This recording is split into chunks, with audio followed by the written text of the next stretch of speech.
friends, I'm back. Except this time I am with my incredible cast of players. Let's go around and see how everybody is. Max, how are you doing tonight? I am doing very well. I'm very excited to see where this part 2 takes us, and I'm so happy to have the group back. So I'm ready. Good to hear. And we have the equally as wonderful Raven. How are you doing? Hi. I am alive and I am here, and I've had 2 cups of coffee, so I'm going to be doing great as soon as that kicks in. Can never go wrong with coffee. And we true. also have with us the amazing Jordan. How are you doing tonight? I am good. I'm a little bit tired, but Homegirl's got her tacos, her beanbag, and her blanket, and I'm ready for some Dishonored. Looks like you are all set up to be comfy throughout this stream. Oh yeah, you know it. There's no other way to stream. Yeah. You are right there. Speaking of somebody else who's probably quite comfy right now as they're streaming, how are we doing, Aram? I'm doing all right. I hope everyone else is well. Hope everyone listening is safe and your loved ones are safe and you're taking care of each other, and we can entertain you for a couple hours. And speaking of people that bring the entertainment, we have the wonderful Darby. How are you doing?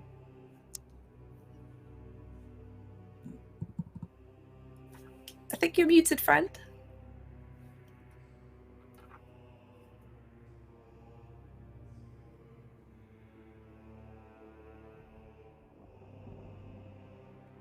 Oh.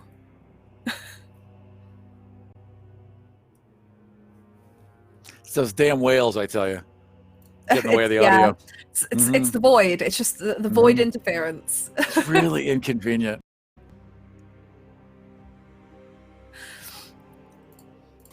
It's okay. Took down a It's okay, 5-8 Darby. tower. We'll give you a couple of minutes. We'll come back round to Darby while we figure out some of the audio. While that is being sorted, we try to fix some of the interference that the void is causing tonight. I will do a quick shout out about how you can all interact with the stream. So make sure you hit the retweet status that will probably go up in chat in a couple of seconds, because at 30 retweets we get a player boon. At 40 retweets things get worse, and at 40 retweets there's another boon. So if you want to help the cast out, if you want to make sure that one of them gets a boon that might get them out of a sticky situation and then cause the sticky situation, make sure you're hitting the retweet on there.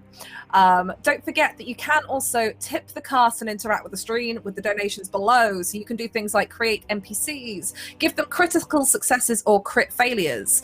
You can give them banes or boons. You can even go for big crits and give all of the cast an automatic success if you want to. And if you find anything that's funny, anything that you think is really good roleplay, don't forget to clip it, and make sure that you let us know that you've done that, so we can go back and watch them and enjoy them and probably make gifts out of them too. You can catch up with all of the shows here over on the Encounter Roleplay YouTube. So if you missed last week's or the weeks before Dishonored shows, you can go and check them out there, or any of the other shows that the wonderful cast here on Encounter Roleplay put on. You can go back and watch those back if you've missed any. Big shout out obviously to Modiphius, who are the sponsor for tonight's show, who are the people that are creating the Dishonored RPG and also the company I work for. So big shout out to them. You can pre-order obviously Dishonored over on the website and you get a PDF to download immediately. Speaking of sponsors, however, we do have the wonderful Past Charlie to tell us about all of the other incredible sponsors that help create awesome shows like this over here on Encounter Roleplay. So Past Charlie, let's hear about those sponsors. Before we begin today's show, I would like to take some time to remind you about our sponsors.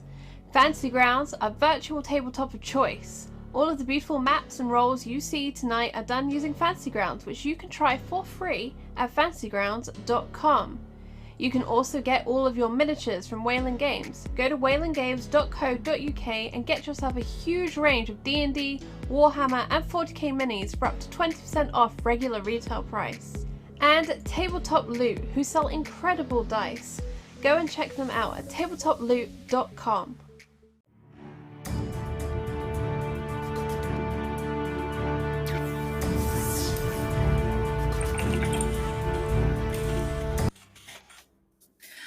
So, for anybody that missed the first session of this, and to remind all of our wonderful players here, because it has been a week since we last played, I'll recap about how they find themselves in the flooded district of Dunwall in an abandoned, crumbling bank. Its lower floors are filled with water as they stand in front of an open safe, holding nothing but a letter in hand and an empty velvet wrap. All of our characters were enjoying a nice evening, or about to enjoy a nice evening, in their local tavern, when one of our crew was speaking to a contact who let them know that the Bottle Street gang was looking for somebody to go investigate the flooded district after a couple of their boys went down there, hearing about a safe that had been left in one of the old crumbling banks, as the whole district has been locked off, full of weepers, flooded by the Wrenhaven and locked off by the City Watch. That within this bank there was a safe that hadn't yet been looted, and it served to hold some interesting and expensive items that they might be able to take and either spend or use. But that was a few days ago, and the Bottle Street gang hadn't heard anything back from these members. So our characters here set out to go and investigate in the hopes of collecting the reward that the Bottle Street gang had put out for finding out what had happened and tracking down the two boys that went missing. Upon making their way there, they had to get through a security gateway that had been put up with a wall of light, causing a lot of trouble getting in. And luckily, thanks to some quick thinking on Zevi's part, a bit of help from outside, and some questionable stealth from some of the rest of the crew, they managed to make their way in, find their way to the bank, and unlock the safe, where they discovered that it wasn't money that was within there, but a bone charm. A possibly expensive, rare, powerful one that somebody had locked away because of the effects that it was causing. This bone charm is nowhere to be found, so now they must track down the two members of the Bottle Street gang to find out where they are and what they're doing with it, and if they have any intention of returning it to the gang and to its coffers. So, hopefully, Darby, have we got you back with us? Fortunately not, I still can't hear you, buddy. Anything at all? There we go! Okay, I've had to switch to headset because apparently the microphone is just gone, but that's cool. No worries, but we Happy can to hear be you. Yay! So very quickly, how are you doing, Darby? All good? I'm doing very well. Yes, much better now. Okay, so all of you are still stood in this bank. You can hear the dripping of water downstairs. You can smell the stagnant water at the lower floors from up here.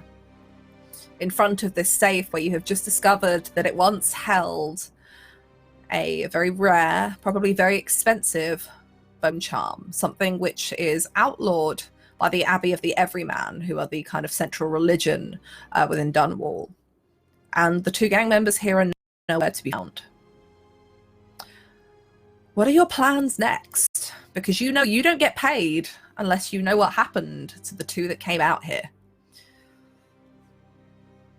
What are you all thinking about your plans going forward? I think Tarquin's probably thinking... Oh. Sorry. Tarquin's probably thinking that it might be a good idea to speak with the Bottle Street gang at some point about this. May not be a great conversation, but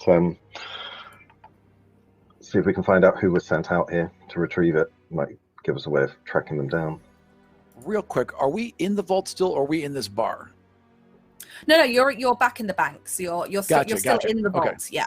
Got You're it. on that like second floor. It was kind of like a gated off area, and Yeah. as you go in, there's kind of tables. You've got the safety deposit boxes, a couple of safes that have long since been looted and kind of rusted. Sure. It was just this one that looks like it wasn't broken into, but the two Bottle Street gang members, you assume, that managed to reach it have got into the safe and escaped with whatever it was, anything else that it may have held. Are there any signs of, like, are there any of the tools that they used? Anything left behind that might give us a clue as to who they were and where they went? So there are still tools left behind. You can see what looks like a contraption that clearly ran on whale oil. It might have been used as kind of drill to help drill the lockout, as well as some other kind of general tools that look like they would have been used to pry the safe open or damage various parts of the lock in order to get into it. Right. Unless you are particularly familiar with bank heists and those kind of tools, or the tools that the Bottle Street Gang might use, you're not entirely sure what they all are. A lot of them look like they are purpose made, or they have been salvaged from some other tool and have been warped and bent to fit the purpose. Mm-hmm. And next to that, one of them dropped their wallet with their ID and home address, right? Unfortunately not, no. All right. He just kicks it then. Hardy just kicks it. You kick it. Frustrated. There is a clang as a couple of the tools on the floor knock over. But you also know that you didn't speak to the Bottle Street Gang initially. You heard about the job and came straight out, which has probably actually put you ahead of anybody else that might have been interested. So you do have the kind of time advantage that hopefully you were the first ones to come and discover this being the case, as you were the first to find the letter that kind of described the bone charm and let you know it was there. So there are multiple people after the money that we're after.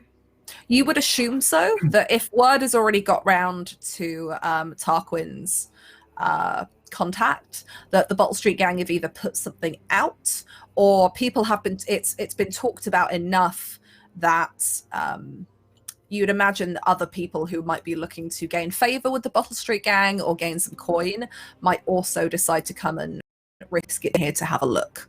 The Bottle Street Gang are known for kind of brewing bootleg elixir that helps defend against the rat plague. So there are lots of people who would be willing to attempt to get in their good books in the hopes of perhaps getting some of that or enough coin to buy some of it for themselves or their family. But from what you can tell, you're probably the first ones here because nobody else has looked at this letter. Hellwise will probably look to the group, and maybe, even though she doesn't like talking to people, anytime you can get good not props, but like good standing with a gang is kind of, one for the books. So she'll maybe mention that it might be a good idea to go talk to him now that we actually have information other people don't. But before we leave this room, I fully intend on destroying almost everything I can get my hands on, or making it look like something else so that the people behind us can't figure out what's going on. Because I would like the money, please. Yeah. Okay, do you know what? Do you know what then? Let's see. I then, Hellwise, would like you to roll me, because I want to see, like, you're absolutely capable of, like, smashing the room up. You can pull all the safety deposit boxes out, throw the keys around, use some of the kind of crowbar-like tools to basically hack at anything that's breakable here, or at least cause enough of a mess with the stuff that you can't break and get into that it'd be a pain for someone to sift through. I just want to see how well you do this. So you tell me, what do you want to roll for this? So obviously you have your skills. For this one, I imagine that you're probably going to be using something like fight or survive if you wish. Because I will say that this is kind of a tactic that you are employing in order to, gain coin, which to me kind of talks of survival because money is everything here in Dunwall. So it's up to you which one of those you want to use, and then which style you want to go for. I would imagine that swiftly, quietly, and carefully are all probably out of the question, though, as I imagine none of this is quiet, particularly quick, or careful. I probably am going to go with fight, and then bold. Which one was like flamboyant? Is that boldly? Yeah, you can think go it's with more boldly. Forcefully. I'm gonna go with forcefully because I'm intent. I have an intent. I'm not trying to just look cool like I was when I was punching people in the faces. Yeah, you're like trying to cause actual damage here. So go ahead and roll that. So you're rolling 2d20. Oh my goodness, computer, cooperate with me. Oh, it is. Okay. I'm having a day. It's okay. It's okay. going to get my notebook here so I can see how much. So at the moment, you don't have any momentum in your momentum pool. But I do have a little bit of threat. Oh, good gracious. I failed that exponentially. Oh, no. Okay, How so... did I... I'm so good at those things, though. Okay. So that 20 is a complication. Would you like to succeed at cost? Remind me what it costs me. So you get threat, right? I get threat or a complication happens. You've already got a complication here, so all that will happen is the complication in this case is going to be a little bit worse. So you can choose not to, and that's fine. You will smash it up, but it's not going to be anywhere near as destructive as you hoped it would be if you fail, because this was just to kind of see how well you managed to smash it up. So if you want to do it really well, you can succeed at cost, but the complication will be a bit worse. Or you can have it so you have kind of smashed it up, but it's not quite as effective as you'd hoped. And the complication doesn't get worse. I'll just Quick go ahead. reminder I'm too. We had an at-cost complication that hasn't happened yet from last session, so just keep that in mind. Well, yeah, no, I'm not going to succeed on this. It's not that vital to us. That's more of a selfish intent. So I will just leave it as I'm really bad at breaking things today, which is it's a mood. Okay. Okay, in which case then, you do manage to smash the room up. You pull out all of the safety deposit boxes. They are now littering the floor. It's a mess, you know. There's the papers that were in here that were obviously like writs or deeds to stuff that have long since molded. You imagine the owners have had copies made long since the district was flooded. They go up in the air everywhere. Some of them end up falling to pieces. It's like watching moldy confetti fall from the ceiling. Unfortunately, as you like swing round this crowbar, smashing the place up, you catch one of the safes that's higher up on one of the shelves because they're kind of stacked, and you do manage to pull it down, and it comes crashing down. It narrowly misses you, so you don't get hit by it, but the molding floor and the sheer weight of this thing and the force of it falling, it just shatters the floor completely. You hear it land in the water below with a horrible splash and the slight bubbles as the air within it begin to seep out as it sinks. As you hear this, though, there is then silence, as there's only the light sound of bubbling and the creak of the wood and the few bits that kind of fall in afterwards. As you start to hear this horrible groaning sound. Oh, we should go. Coming from the Heliza's floors below. We should go. We should move. Heliza's eyes get so big, and she just looks at the rest of the group and looks down at the hole and like casually backs away. Yeah. So you know you came in. Better. Yeah. Yeah, you know you came in from downstairs. As you kind of made your way up. But you can now hear this horrible groaning sound, accompanied by the sound of water moving. That kind of gentle sound almost that you get when somebody wades through water. And then it gets louder. Okay. There's more Could we sound. dive in the water. like out a window into the yeah, water? You can Or is attempt there a way to to if get you to the wish. roof? Yeah, is there any, I mean, is what there are we any doing? Are we pathways across fighting? the rooftops? Are we fighting the beast? Oh, are we running? I'd like to run. Yes, We should running, go. running I'm is built good. for running. All right, I'm just gonna pull up my crowbar, smash a window that's over water, and dive into the water. Okay. I just want to note that we have got a boon here for Jordan. So you have a boon. That's like a kind of little narrative thing that you can introduce at a key moment that you can have to make something kind of go your way. Okay, so you smash the window. The glass is already half out, so you kind of more clear Sure. it out than anything. And you're the first Yeah. one to dive out. Yeah, Okay, you know what I test have I'm the going to most ask swimming you to make experience, therefore I'll lead.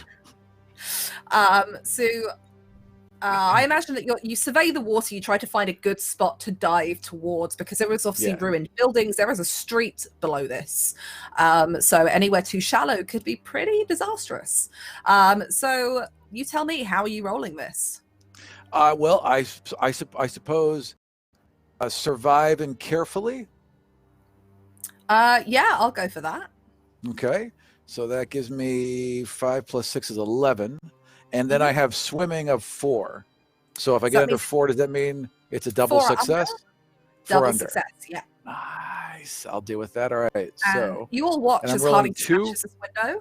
2d20, unless you want to give me some threat. Or dice. No, we got plenty. Let's just hope. Sure. More dice 8 though. and a 6. 8 and a 6. 2 successes. Nice. Yeah, it's difficulty good. 1 to do this. Yeah. It's not very difficult to jump out of a window. But you do. But I want to make a nice dive, though. You know what I mean? I want it to look good. Yeah. You describe to me how you dive out this window then. Hardy peels off his shirt, which he will do at any opportunity. This is not unusual. Tucks in his back pocket, cracks his back, and then just does like a nice little kind of jump up and perfect little dive into the water. And crests to the surface gleaming and leans up against the walkway. And that's what you do. You rise up from the surface gleaming. The water is not quite as pleasant as you are used to. It's water from the Wrenhaven, and a lot of it here is kind of stagnant to some degree. It's not great, but if anyone could look good, like popping out of stagnant water, it's Hardy. Right. And all of you see this as Hardy makes a clean leap out of the window as the groaning sound gets louder and coming from around the corner, having clearly made its way up the stairs, along with a few others of its kind. You see dripping, soaking wet, kind of from the top down, what looks like a person. Their skin is sickly pale. It reminds you perhaps of some people that you have seen who caught the rat plague, where people kind of turn that almost horrible whitish, yellowy color of their skin as they begin to get sick. And you see, it's like this, the groaning now almost sounds like it's trying to form words, but it's just not happening. And you look as from the eyes, which are bloodshot and almost like with blown pupils, you can see this blood that drips from the corners. The DM never does describe a person as looks like a person. Get the hell out. Well, they are people, but many of you would know, if you know anything about the rat plague, which at this point in time you would. These are what people call weepers. The flooded district is still used as a place to dump plague-infested bodies. It is also a place where lots of people find themselves after they catch the rat plague, either because they fear infecting their family, and so they leave, but it is a place that weepers seem to be drawn to, and that's what they call these creatures that were once people. It's not known whether or not they still retain any of that, but they are dangerous and they are infected. And you watch as plague zombies, basically. Plague zombies, yeah. And you watch as 3 or 4 of them come around the corner. The sound of the safe hitting the water must have drawn them to you. You know, they wander this district. You were lucky not to find any on the way in. But tell me, who is closest to this corridor? Not it. I would say I probably would be. Okay, so they come towards you, Sebastian. It's the first one. You see it it's almost like it's looking around. You can't tell what direction in, but as I imagine a lot of you are starting to back up, this one spots you and it just goes running for you. So I'm going to take the first turn initiative here, as that success at cost you had earlier. And I'm going to go ahead and it's going to roll an attack on you. As it comes in and it tries to basically grab you and bite at you. So this is a melee attack, so you do get to try and defend against it. I am going to spend a point of threat to roll an extra dice. So if you'd like to buy any dice, you can do. But here, I am looking for, this is going to be a fight. And this is probably going to be swiftly because it's running at you pretty quick. So I'm looking for 10 or under. And that is 2 successes. So if you'd like to roll against that with whatever skill or combination you think is most appropriate here. Okay. You've got to get 2 success. You've got to beat 2 successes. Okay. If I could do maybe a fight boldly or carefully, and then I have a focus in either resilience or brawling, if that's Sure. I mean, if your plan is to like kind of tackle it head on, you can go for boldly, or forcefully if you want to. If you see it coming towards you and your instinct is to try and fight it off rather than move away and dodge. Yeah, fight boldly or fight forcefully will work, and then your brawling focus will definitely come into play. cool. Yeah. I'm just gonna roll a 2 d20s then. Okay, so you're looking to beat 2 successes. Okay, so my target is 11. Brawling is at a 2, so 2 or under will net you a double success then. Come on, Snake Eyes. Still good. okay, so that's 2 successes. 2 successes. Unfortunately, the Weeper But- is the active character, so it does draw the tie. So it does come at you, and it does succeed as you do your best. You know, it runs at you, and you manage to avoid a lot of its like kind of grab onto you. But unfortunately, as you grab onto it to pull it away, it just catches you, and you get bitten on the side of the arm. It's not like a deep bite. We're not talking like zombie bite, in that it kind of grazes you, and from the decaying state of its mouth, like the teeth are chipped and edged, and it you know, it's painful, but it's not the worst. You take a single point of stress. Okay. Do we know how this disease is transferred? Like, are we aware? Do we know it's through bites and all that? Is that common knowledge? It is through a parasite, so it's a parasitic infection. The same way that you kind of catch anything off of rats, a bite, or in the conditions, you know, if you had a rat-infested area. But yes, so I'm not going to hold the initiative, so it's over to all of you now. About who wants to take the next turn. I have a quick question. With Zebby being a former surgeon, would she have like a better idea of just how screwed or not screwed Sebastian is with that bite?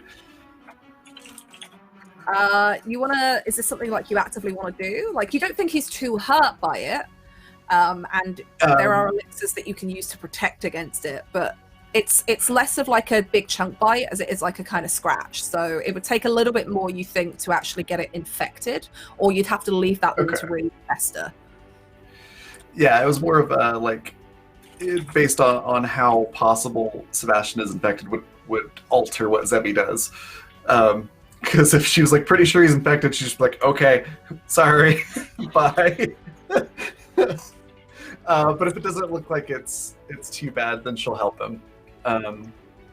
Unless somebody else to jump in. All right, then I will. I'll have Zebby run forward and just try to sort of slice at the Weeper that's attacking Sebastian. Yeah, go for it. Okay, so you're making a melee attack with, is it with one of your scalpels? It is. Cool. So let's see. I assume that would be fight, and this is probably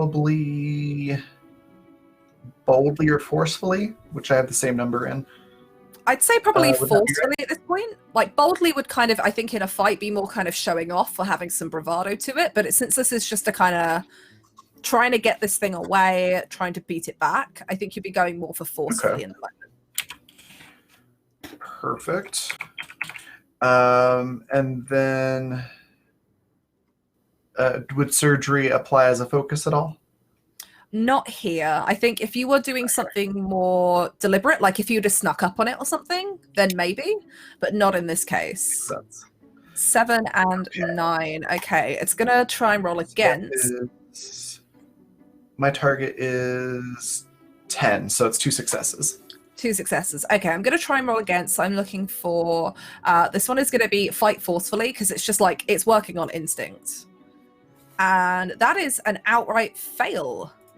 So you have another point of momentum, because the difficulty to hit this thing is only 1. So you've got 2 points of momentum in your pool now. And Awesome. you will deal it 2 points of damage, because I think we said your scalpels were going to act like a knife. Yeah. Yeah, just it's So- scalpel for flavor. Yeah. Okay. Cool. So that is cool. So it's taken some stress. Like you slice it up pretty bad. It rears back a little bit. Would you like to spend those 2 points of momentum, friends, to hold the initiative so somebody else on your side can take a turn, or do you want to hand it back to me? I'd like to hold if that's okay. Yeah. Yeah. Cool. Be a good time. So you Yeah. spend those 2 points of momentum, and somebody else from your team can take a turn there. I was wondering if I could. It's still standing. This one that's attacked Sebastian. Yeah. Yeah. Okay. So I'm going to try and I'm going to use my talent hit and run, since it's distracted by a couple of people, and I'm going to try and take a shot at its knee, and then use hit and run to dive out the window. Yeah, go for it. That's cool. Okay. Yeah. So. So it's going to be a difficulty 2 to hit here, because it is a ranged attack, and obviously you're aiming for a very specific area too. So could I do that as fight cleverly, since I'm trying to get it in its knee to sort of knock it, Yeah. to sort of try and keep it in place, kind of thing, hamper its movement. That sounds good to me. Here we go. Oh, that's 2. That's focus in archery is 4, so that's technically 2 that are under my focus. 2 that are under your focus. Oh, That's 2 that are my focus are under, so 4 successes. Yes, 4 successes on a difficulty 2. So you just got that 2 momentum back that you spent. It's not going to roll against because it was a ranged attack. So go ahead. What is your damage on your gun there? Do you know what? I don't know. It's a crossbow. Oh, you've got a crossbow. Okay. Yeah. Let me have a look for you. Just cool as all hell. Just no reaction. Fires a crossbow into the knee of one of these things and takes a swan dive out the window. That's Yep. spectacular. Yeah, why don't you describe that for me? Like, describe the moment while I have a look to see how much damage it does to that. Yes, Describe to me what Tarquin does. pretty utilitarian, I think. He just sort of spots this thing, sees a couple of people having some trouble, pulls the crossbow out from his hip, takes the shot, and literally just turns and, like, kind of doesn't even dive. He just sort of, like, falls gracefully out of the open window and straight into the water. Nice. Okay. So, Hardy, you see this from outside. You hear in the stillness and the quiet of the flooded district the ping of a crossbow snapping somewhere from inside the building, and then Tarquin falling quite gracefully, I imagine, out of this window into the water in front So of good. you. You obviously didn't see the weepers, did you? As they came in, you were out of No. the window by the time you heard Yeah. the noise. I imagine I've heard it. Like, I've pulled myself out onto the boardwalk or walkway or whatever is around here, and I see him. Like, I'm kind of waiting. I expect them to be okay. I half care, and when I see him go out the window, I'll walk over and give him a hand up, out of the water. I imagine you're sitting on like a high wall where the water Yeah. comes up, and it's the high wall that might even be like the side of a building. It's kind of hard to tell. There's even a Cool. thin layer of water here, but it's enough that you're not like swimming in it. Yeah. So we're back over to me with the Weeper, and Sebastian, you can see the bolt stuck through its leg as it takes an arrow to the knee, drops down, and is now kind of doing that horrible thing where it can't really move the leg, but it's still trying to throw itself towards you as some of the others come up the stairs, start rushing forward as well. But what it is going to try and do is continue to attempt to infect you. Just got to get the stats back up here. As it can't move towards you, and you watch as it begins to, like, in the spot, like, heave. As suddenly there is a spray of something putrid across you. As it essentially vomits everywhere. As this kind of putrid spray of like black stuff just comes out everywhere. Here we go. So this is going to be, again, it's going to be fight forcefully because it's just working on instinct. I will let you Fight roll against gross. because this is a melee, like grossly. This is a Fight melee attack. grossly. I will let you roll against it. So I'm not buying any dice. And that is going to be 2 successes. Okay. Do I have to use my fight skill in order to maybe avoid this, or can I use like a... Not if you're like not trying to fight it. Okay. If Like, I'd I bet can you see it...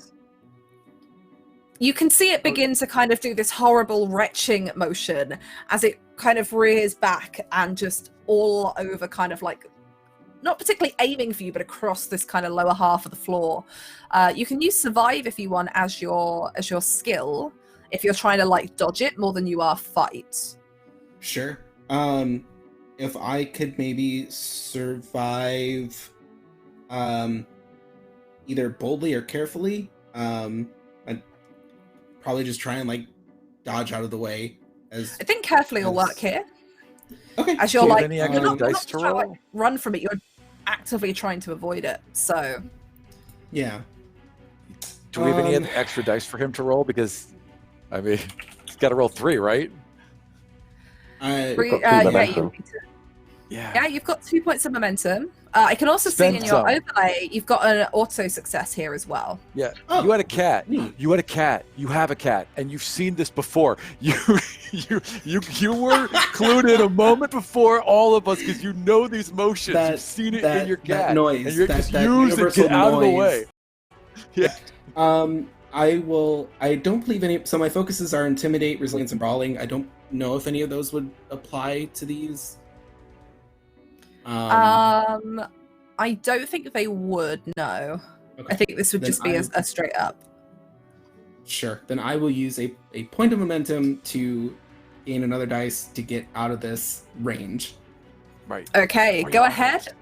So you're looking for 3 successes here. Okay. We said survive carefully. Survive carefully, yeah. Okay. Target is 11. Nice. Nice. Did a Okay. pirouette to get out of the way. Yeah. You have Fancy. one there. I Dark Souls barrel roll out of the way. Nice. Okay, so you gain a point of momentum as well. So you're back up to 2. So you got that back. As you step out of you see the retching motion, and just before it spills its guts, you manage to, like, very carefully figure out where to step to avoid it, and it narrowly misses you, which is good. Getting it into that cut could have been a problem. But it is back over to all of you now. So we've got Hardy and Tarquin outside in the water, and left inside we still have Sebastian, we have Zevi, and we've got sorry, and we've got Hellwise. So Party's who's just like, left to take- jump. You can hear this from Tap outside. word. Yeah, jump. How many Weepers are left? So there's this one here, but you've got a couple more that are approaching. They're not quite close enough yet. They seem kind of slightly confused by all of this movement going on. It's like they can't really pinpoint where they want to go. It's just there's so much happening. So I think we've just got Sebastian and Hellwise's turns left to go, I think, before the end of this round. Take off your shirt and jump. Get on with it.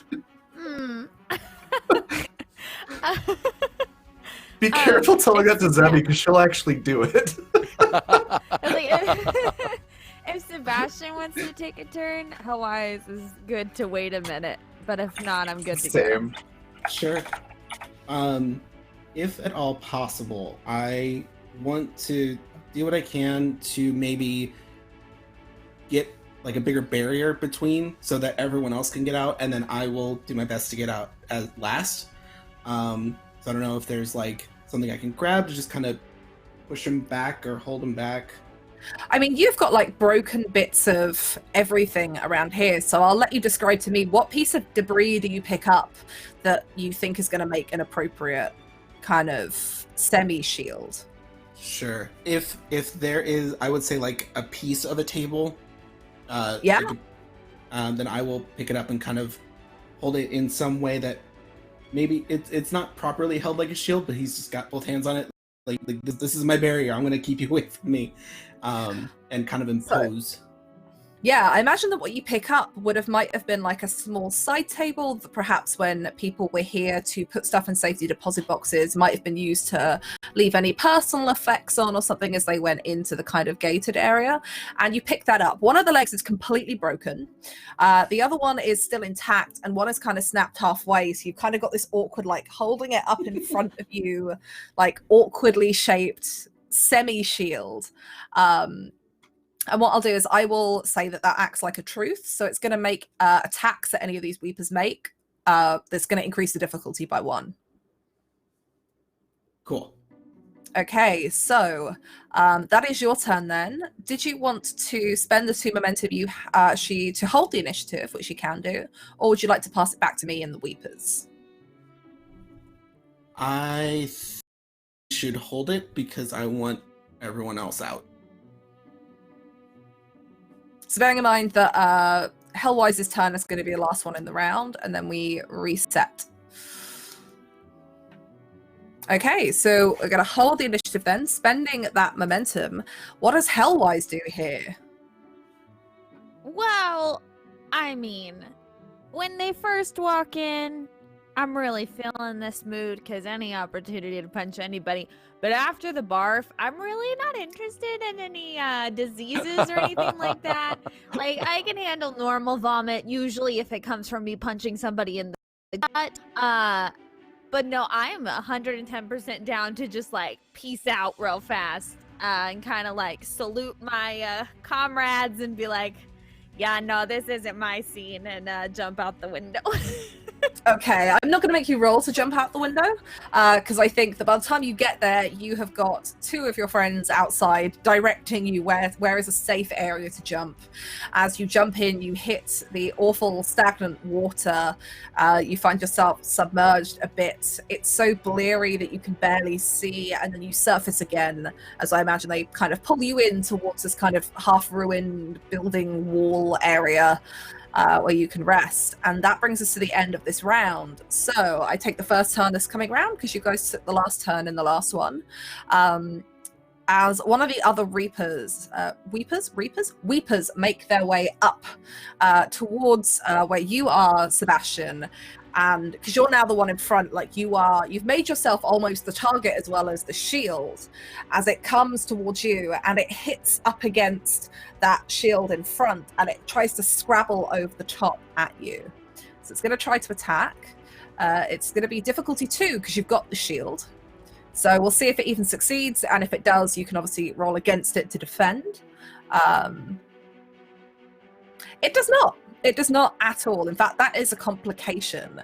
So it comes to the shield at you, you feel it hit against it. It tries to scrabble over with its horrible pale fingers that are kind of slightly wrinkled, having been sat around in this damp environment.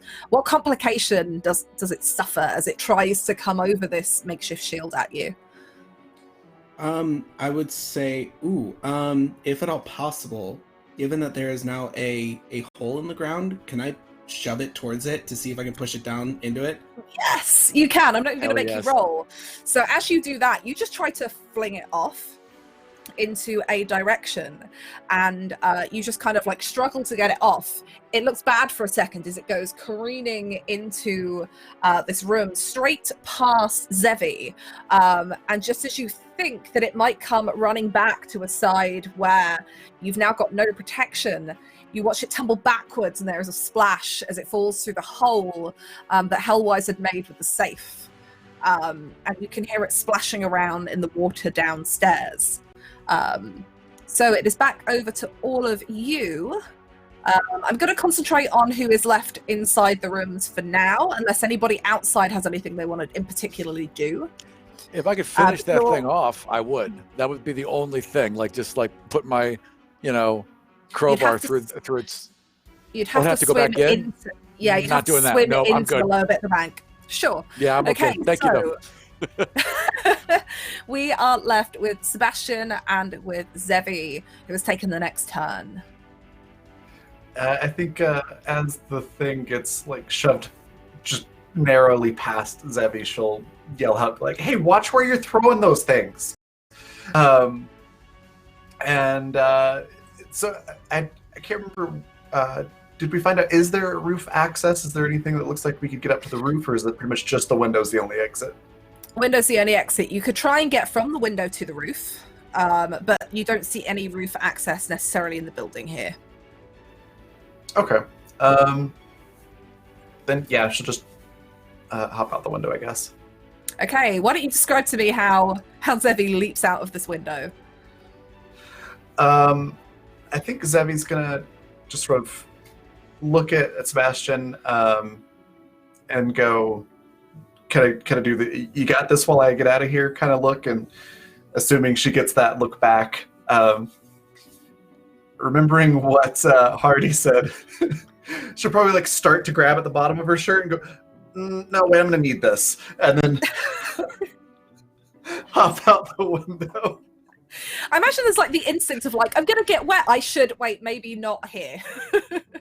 As you dive out of It's the like, window. oh yeah, I'm in this guard uniform. Zevi has no shame, so she would have done it, but it's like the guard uniform. It's like, I might need this guard uniform, I'll keep it on. So you, out of the window, dive into the water below, and again are greeted with 3 of your friends outside who can pull you to that wall. I want to see what it is Sebastian does here, as you are now by yourself. The Weepers are advancing. Sebastian will attempt to kind of throw, like maybe slide the makeshift shield that he had along the floor if he can, to maybe trip him or attempt to trip him, and then get out. Like just rush his way to the door or the window. Okay, I will easily say that you can like use that to knock them. What I want to do here is to see if you can outrun the Weepers that are now coming for you. You're the only target. They are no longer confused about who they want to go for. So can you go ahead and make me a move swiftly test, please? And it is difficulty 1. Because you've got that shield, and using that has slowed them down. Okay. Move swiftly. Okay. I'm just gonna go with the regular 2. The target's a 9. Oh no. Would you like to succeed at cost?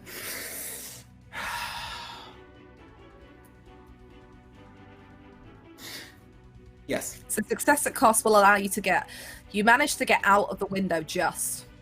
One of the Weepers, as you go to kind of climb up, catches on to the back of your shirt, and it kind of starts pulling at your arms, and you feel it touch across that horrible kind of gash that the other one had made with its teeth. But you manage to kind of elbow it back, and as it steps backwards, it falls onto the shield, which it trips backwards over, and you dive into the water below. It looks like it hurts. I almost belly flop. And I'll all walk of you over are and pull now- him out, and then immediately knife to his throat. Show me your arm. Show me the arm.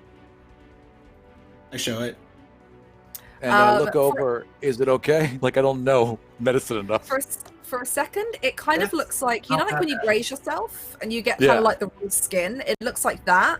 And then as the water pulls off and you give it a second, you can start to see like the wound beginning to weep with blood a little bit. It's hard to tell because you're now wet and it's doing that thing where just everything kind of, all the liquids blend.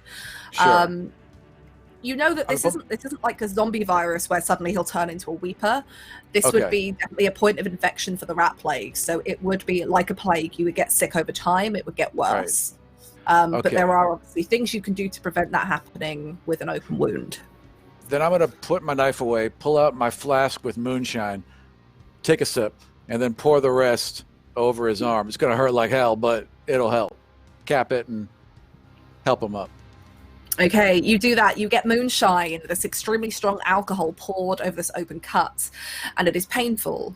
but hopefully it has done enough to sterilize or kill any of the parasitic infection that may have been on it. But you are all out. You can hear the rest of the weepers in the upstairs of this. You can start to hear others off in the distance as you hear water moving. And I imagine you quickly get the hell out of there. Yeah, like yeah. the little Scooby-Doo legs. We don't move for a sec, and then we get going. So I will say that since you found your way in, and you do have a uniform, etc., you find your way back out again.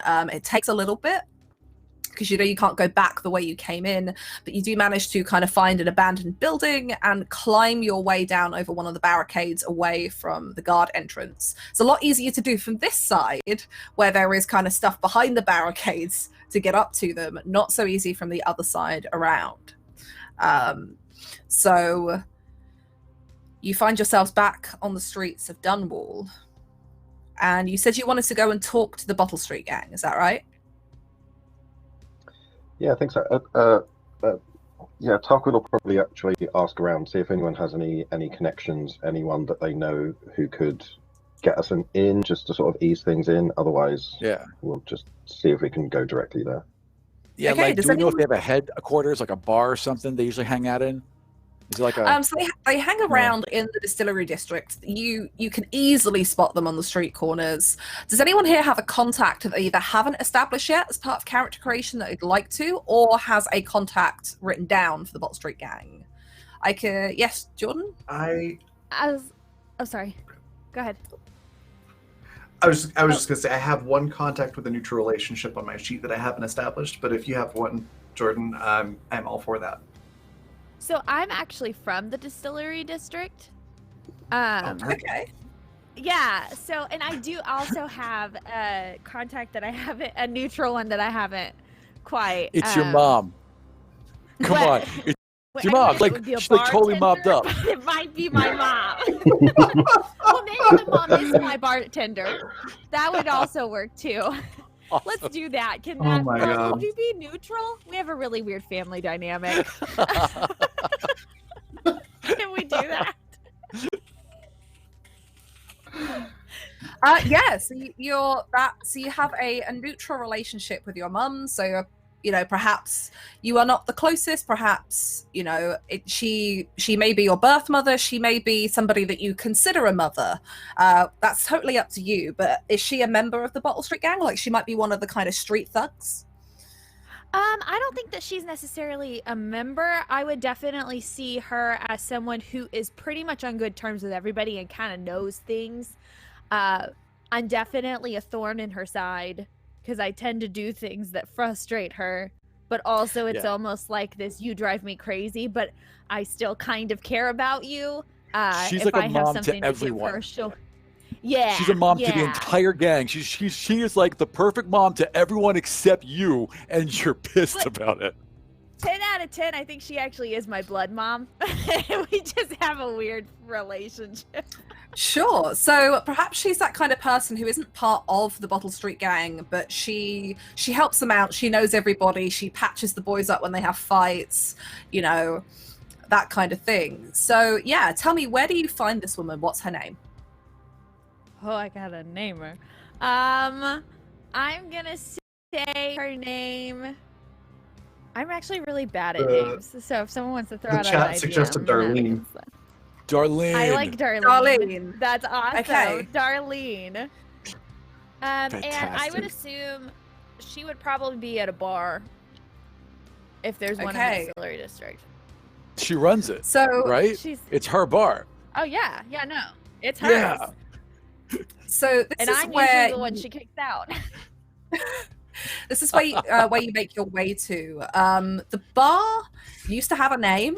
That sign has long since rotted away. Everyone just knows it as Darlene's.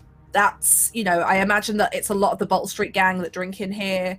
There are very few kind of anyone else except the Bottle Street gang, or people affiliated with them in some way, or family members who are not part of it, but and you make your way to the place that you know as Darlene. Some of you might be familiar, having walked past this tavern, but as you come in, you spot the woman behind the bar.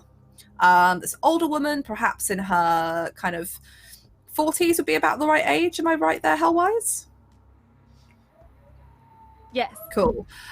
She's behind the bar. You can see she's got slightly graying hair that's kind of cut short. Not quite in a bob, but kind of like this angled haircut. As she looks up and she sees you come in, Hellwise, and she's currently like polishing a glass. It's not like for any reason to actually polish it. She's just kind of busying herself as she keeps an eye on what's going on, chatting to patrons at the bar, and you see her just stop polishing this glass. As she takes the glass, puts it on the table with a clink, she kind of flicks out the tea towel and puts it over her shoulder, walks round, crosses her arms. I was wondering when you were going to turn up this week. Go on, what have you got yourself? Oh, you've got friends. She suddenly kind of cuts herself off as she looks behind you as everyone else is trailing in. You're all still a bit soaking wet. Yeah. And she kind of gets a bit closer and she... I don't know where you lot have been, but you ain't sitting in here, so if you want a drink, you can stand outside. There is don't that ask kind questions of you don't want answers to, is what Zebby blurts out. Hellwise is gonna walk past, and she's gonna go, "Oh, Darlene," and she's gonna hop over the bar and pour herself a drink. Darlene follows you back around the bar, and you're midway through pouring yourself like a double measure of something when she takes the bottle off you and puts a stopper on it, puts it back on the shelf, picks it up and just kind of holds the glass, almost like taunting you with it. She's like, "You can have this, but what do you want? You don't just rock up in here because you fancy a drink." I mean, I do, but also, may or may not have found a job. Thanks for the encouragement. She looks so skeptical of this, like... She hears that, she looks at the glass, and she takes kind of a sip, and then puts it down on the table. She's like, "Okay, I'm ready now. A job?" Yeah. I mean, I'm fully capable. And she's like she almost seems a little bit timid, but also feisty at the same time. Yeah. And it's the way we're all kind of gonna... reduced in our parents' eyes immediately to kids again, no matter how old we get. Yeah. Yeah. She looks at, she calls her mom Darlene. She looks at Darlene, Yeah. She goes, "I need a connection to the Bottle Street gang. Please?" And she'll pick up the glass and chug it. She kind of looks at you, and she's kind of standing like side on facing you, and she kind of turns to lean against the back bar as she looks out across the entire bar full of people connections with the Bottle Street gang, and she's like, "Which one of them do you want? I mean, are you taking them home? You looking for someone to beat up this time? Because if you're looking for a fight," she points at someone over there. She's like, "That one's pretty good looking. If you're looking for a job, probably the table at the back." She's doing the thing. She's like, "Take your pick. What do you want somebody for?" Hellwise is gonna keep mental note of all of these things, because these are not all, these are all things that she's definitely gonna be interested at some point in time. This job isn't forever. But she's also gonna cross her arms and kind of stand up real tall. She goes, "Strictly professional, Darlene."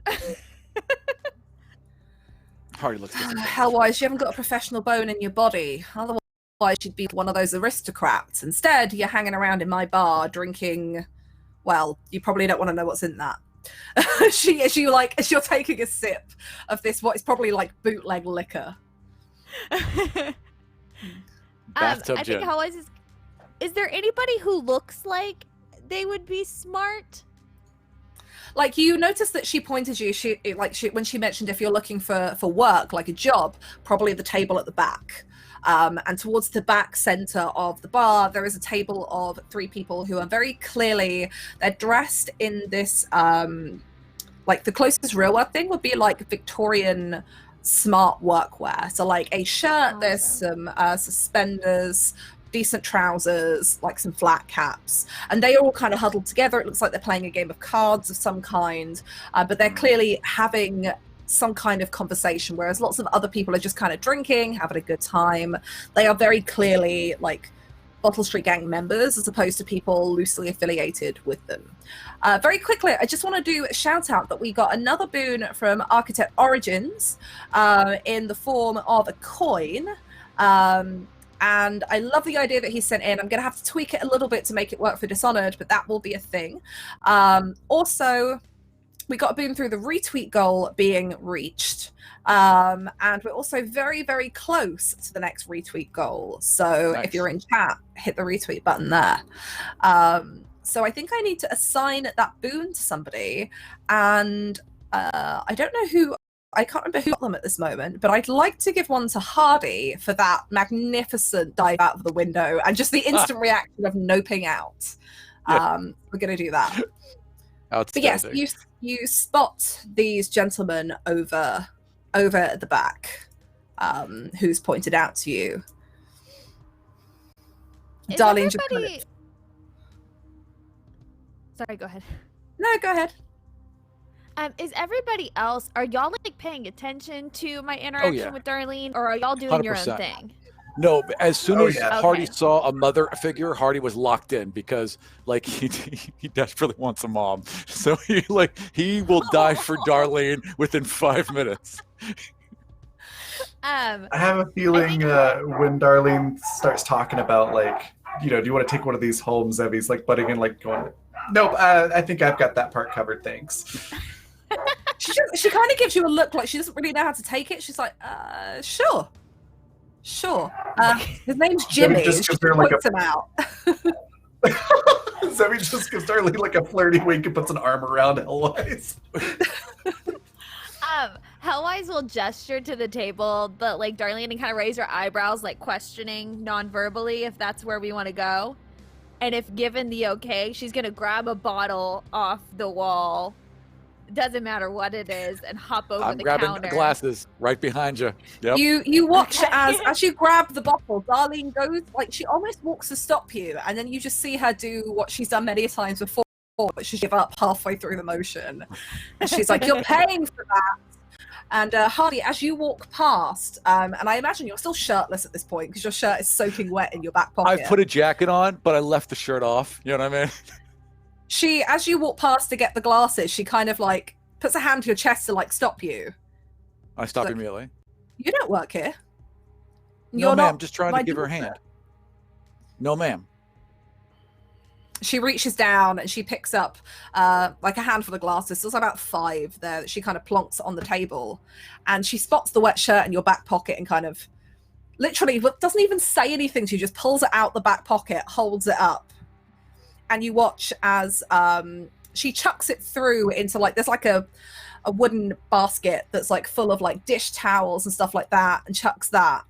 And as you pick the glasses up and go and take them over, a few minutes later, kind of like midway as you're making your way through the bar, she walks up, like doesn't even say anything, just walks up to you and kind of just shoves it at you like what is a clean, dry shirt. Oh, it's like she doesn't say told me anything. she loved me forever. That's says the equivalent nothing. of what. Yeah.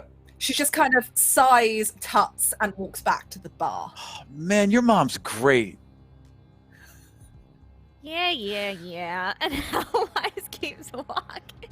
He'll even put the shirt on because now he feels kind of like he doesn't want to be improper in her bar, so he's gonna put the shirt on and sit up straight. It's a little bit warm. Perhaps it was upstairs in, you imagine, where the lodgings are, stored somewhere near a fire, or perhaps had been recently washed and hung to dry in front of one. So it's got that kind of It's warmth love. and that kind of smell of smoke. The warmth is Um, love. The smell of smoke is an after effect of love. So you make your way to the back to this table, and unless anyone says otherwise, I'm going to assume you're all going there. And these 3 Oh, yeah. gentlemen sitting there, you see one of them looks at the other 2 and just kind of like gestures his head forward as the other 2 kind of fold their cards down towards the table and turn to look at all of you. And you notice a couple of them are reaching kind of backwards into their seats. And one of them looks at you, Hellwise, as you're at the front with this bottle, kind of looks you up and down and says, "Can I help you, miss?" Well, you can not call me miss, but also drinks on the house, and she like encourages glasses to be put on the table and pours alcohol in them, Lay them out. and then smiles like she's not done yet. They kind of look at the alcohol, and you watch as one of them kind of looks and nudges a glass towards you and says, "You first. You are our guest at the table. It'd be rude not to let you have the first drink." She downs it and then pours another one. And as soon as you down it, they pick theirs up, and one of them takes the bottle from your hand and tops his glass up a bit more and puts it down in the middle. They folded their cards down to the table now as they're all sitting there having this drink. And they're like, "And what can we do for you? You're looking for some, sir? Because, you know, we're not in business hours in here. You can find one of the street runts dealing with that." Hellwise at this point, she's not great with words. She's just good at starting awkward situations. So she's actually probably gonna like turn and open to where like somebody else can do all the talking. I hype man you immediately. I'm in there like, yeah, you know what she wants. You know why we're here. You know what she's looking for. You know she means business. And you got the information we need. Ain't that right? Isn't that right? Is that right? As like one of them turns to look at you as he's kind of taking a sip from the glass, he puts it down. "What do you want? Because I'm really running out of patience here. Try to enjoy a poker game. Take some coin from these two suckers." And the other two kind of give him. Sorry. The other two look at him like as he calls them suckers, and are just like, "What?" Like in that moment. As he sits, he kind of leans back in the wooden chair as it creaks. Who is behind Hellwise that she's kind of opened this way to as like she's kind of like segued to somebody else? Who is standing behind her? Nobody. I guess me. I guess me. Okay. I'm a good person about to hype. I don't want to take lead. I just want to hype up who's ever in front. I can imagine think that there's Zebby's- no. Sorry, go ahead. I think Zebby's still next to Hellwise, probably still with her arm like around her shoulder, just trying to look intimidating. I imagine that Hellwise, you step backwards to gesture and there's nobody there, and that's where Tarquin kind of shuffles into view. Or like somebody kind of moves so that no gesture is there. He was And turned Tarquin, around you- talking to someone else. Oh. Yeah. Oh, You find this gentleman who's kind of he looks quite built. He's kind of sitting at this table, flat cap on, so you can just kind of see his eyes from the height difference where you're standing and he's sitting as he tilts his head up slightly. Right? And he looks at you expectantly. He's flipping over like a coin in his hand that he's picked up off the table. Tarquin's going to take the sort of soaking out a jacket off and sort of sling it around the chair and sort of take a seat. Take out the cloth that was it the velvet? Yeah, it was like a black velvet wrap. Yeah, and the letter, and just pop that on the table in front of him. We were recently at a bank. I see. I didn't realise that they were taking love letters now. As he kind of looks at it, and you can kind of, you know, if you've experienced some of the street gangs before, they're all a little bit like this, a bit flippant until somebody gets to the point. Someone took something of value to you and yours, and I plan on getting it back. Getting it back. You're interested in the job, I see. So you've already we've been already to the started bank. the job. Yes. It's our So job. several other people, but you're the first to come back with something. So you got into the flooded district then. Any sign of those rotten lads? What were they, face down in a pile of weepers? Yeah, it seems they did a runner. Very interesting. Hmm. With what? Gold? Cash? Something a bit more interesting than that. A bone charm. Bone chop. He kind of Boom. looks around. And he's like, keep your voice down, as he kind of leans Oh, in and sorry. suddenly he's interested. He's like, what's the love letter about then? I don't look like a bone charm to me unless they've changed how they make them these days. Oh, it's just something detailing the effects of this particular charm, warning some people away. Doesn't look like your lad bothered reading it, though. Probably can't read. Fair. So they weren't there then, and you reckon they've what, done a runner with this bone charm? You think Seems it's worth that quite way. a bit then? Oh, most definitely. I see. Well, we can't have that, can we? That's disloyalty. Wouldn't look good if word got out. It would not. Don't want anybody else thinking that they can do the same. Go out on a job and decide they like what they find. Imagine if all of the street boys decided that they quite like that elixir that we give to them to peddle. That would not be good, would it? Not at all. And I suppose, and he kind of looks around at everybody else, and he pauses on you, Hellwise, and on you, Zevi, as you're kind of still got your arm around her. So, I suppose you are here to solve all of our problems then, aren't you? Of course. I'm just For pride. saying, you help us find who we need to find.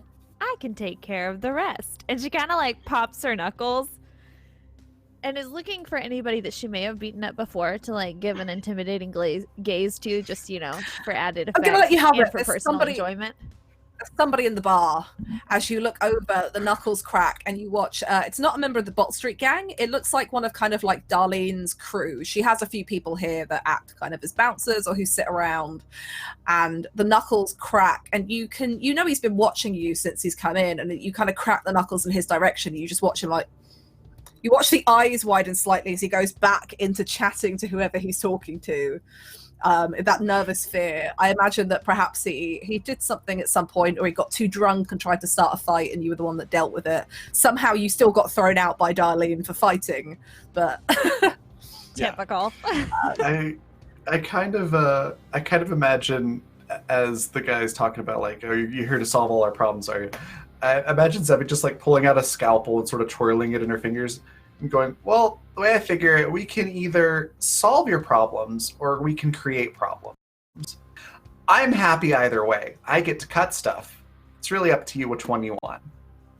And it does sound like you don't really want your guys to know that your other guys skipped out on you, nor do you want anyone else to know. It'd be a real shame we were to walk around the district just drunk as all, talking, sharing information, well, we could be helping you. And Sebastian's the only person in the group so far that hasn't really addressed them. The guy looks at you and he says, "I like these two," as he points at Hellwise and Xander. "She's got spirit." As he kind of nods in your direction, Hellwise, and then Zevi, as you know, he kind of gestures over to you as well. He's like, "And I like the knives. They're different, but impressive. And your friend here, very well spoken. And that one over there, as he looks at you, Hardy's like, don't really know what's going on with him, but I guess he's trying to help." And he's now He just looks addressing. good about that. He is trying to help. He's happy about it. He's like, thank you. I am. He doesn't say anything to it. He just kind of raises an eyebrow in your direction. And Sebastian, he looks at you and he's like, "So I'm guessing you're the quiet one of this little group. What do you think? What do you think your little group is going to do if you track down my boys and bring that bone charm right on back here? If it's so valuable, it's going to stop you from running off with it." He kind of stares him down for a moment. He'll kind of reach into his pocket and he'll slide on the brass knuckles that he has. And he'll go, "Well, I mean, I'm only the muscle here, but I'm just here to make sure the job gets done." I see. I see. If Quiet I but may, I strong. think Zebi would interject there as well. After Sebastian says that, I think Zebi will just pull out a flask and take a big drink out of it, burp, and then go, "Professional ethics." He looks around at all of you. "Well, I know who you are," and he points at you, Hellwise, and he's like, "It's fine. You go off. You go find that bone charm and you bring it back along with anything else they took from that rotten safe. And if I hear that you've skipped out on me and all, well, darling, I really hope your mother likes her bar. Oh shit. Or I really hope she dislikes it. It depends on whether you decide to come back or not, I suppose. I Call mean, it, live your Darlene? best life. How Wise rolls her eyes, and in her soul she cares, but she also knows how this game is played and how people, they want to scare you. But she's also gonna like put her hand like kind of like lean on the table fast, and she's gonna be like, you know, for all your threats, you really haven't given us what we came for. So You came here to tell Any me that you idea? picked up the job. You haven't asked me for anything else. Oy vey. And she goes, where do you think, or where is a good, Jordan can't form questions today, so That's I'm gonna okay. narrate what's happening. Hellwise is going to start explaining that they want information about where would be the best place to find these hooligans. Yeah. Where they at? Like, what's a good place to start? Well, if I knew where they were at, I'd go get them myself.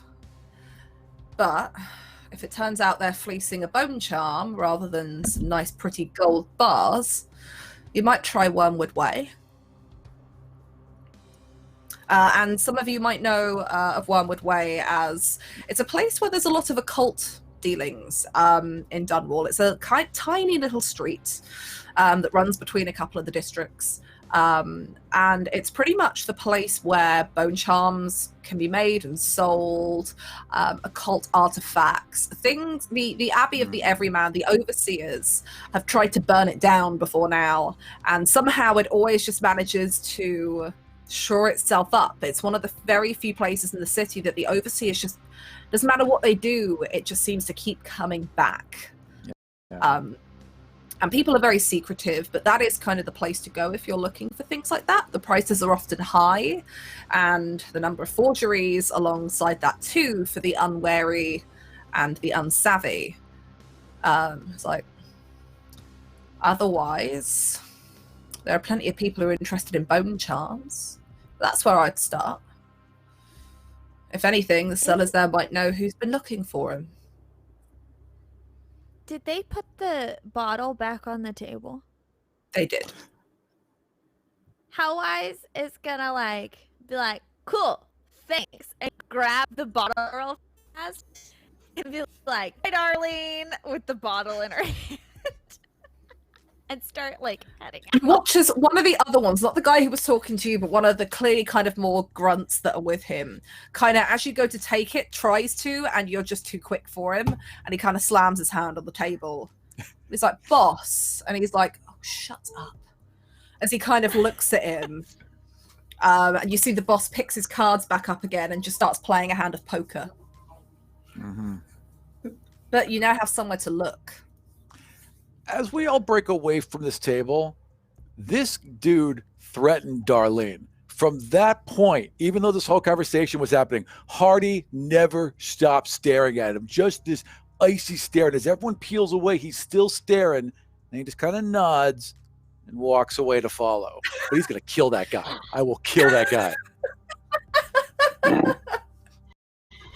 Hellwise the daughter. Yeah, whatever. Live your best life.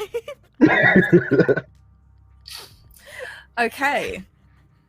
So as you kind of start to make your way back through to find somewhere to stand, because it was quite cramped around the table, Darlene is back to like mindlessly polishing this glass. And you get the feeling this is something that she does to kind of look busy while she's keeping an eye on what's going on. And again, she kind of pulls the dishcloth out, puts it over her shoulder, puts the glass back, leans on the bar, and Hellwise, as you walk past the bottle, she swipes it from you. So I will be taking the rest of that, thank you. And she kind of puts it on the back bar. She walks round to where the bar gate is, so you can't actually walk past her. And she's like, now, if there isn't anything else, I hate to tell you, but the lot of you smell like stagnant water and hagfish. So if you got what you needed, I would bid you good night. Thank you, ma'am. Thank you very much. Sebastian will quickly kind of reach into his pocket and like a pouch and grab just maybe 10 coins and just plop them on the bar and just say, "Thank you." And she looks at you. She's like, "Well, aren't you a nice lad?" And she does the Pardon me. typical thing that like lots of people's mums do, Hellwise, and right in front of you basically does the, "Why can't you be more like him?" And she kind of takes the money in that kind of like, "He pays me for his drinks.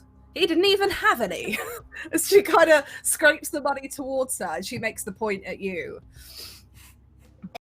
Trying to count she the turns around- coins. If she turns around at any point in time or stops paying attention to Hellwise at any point in time, she's 10 out of 10 gonna stick her tongue out at her mom and make a face. She absolutely does. She takes the coins as she's counted them. She reaches down. You hear her deposit them somewhere behind the bar, and that's your moment.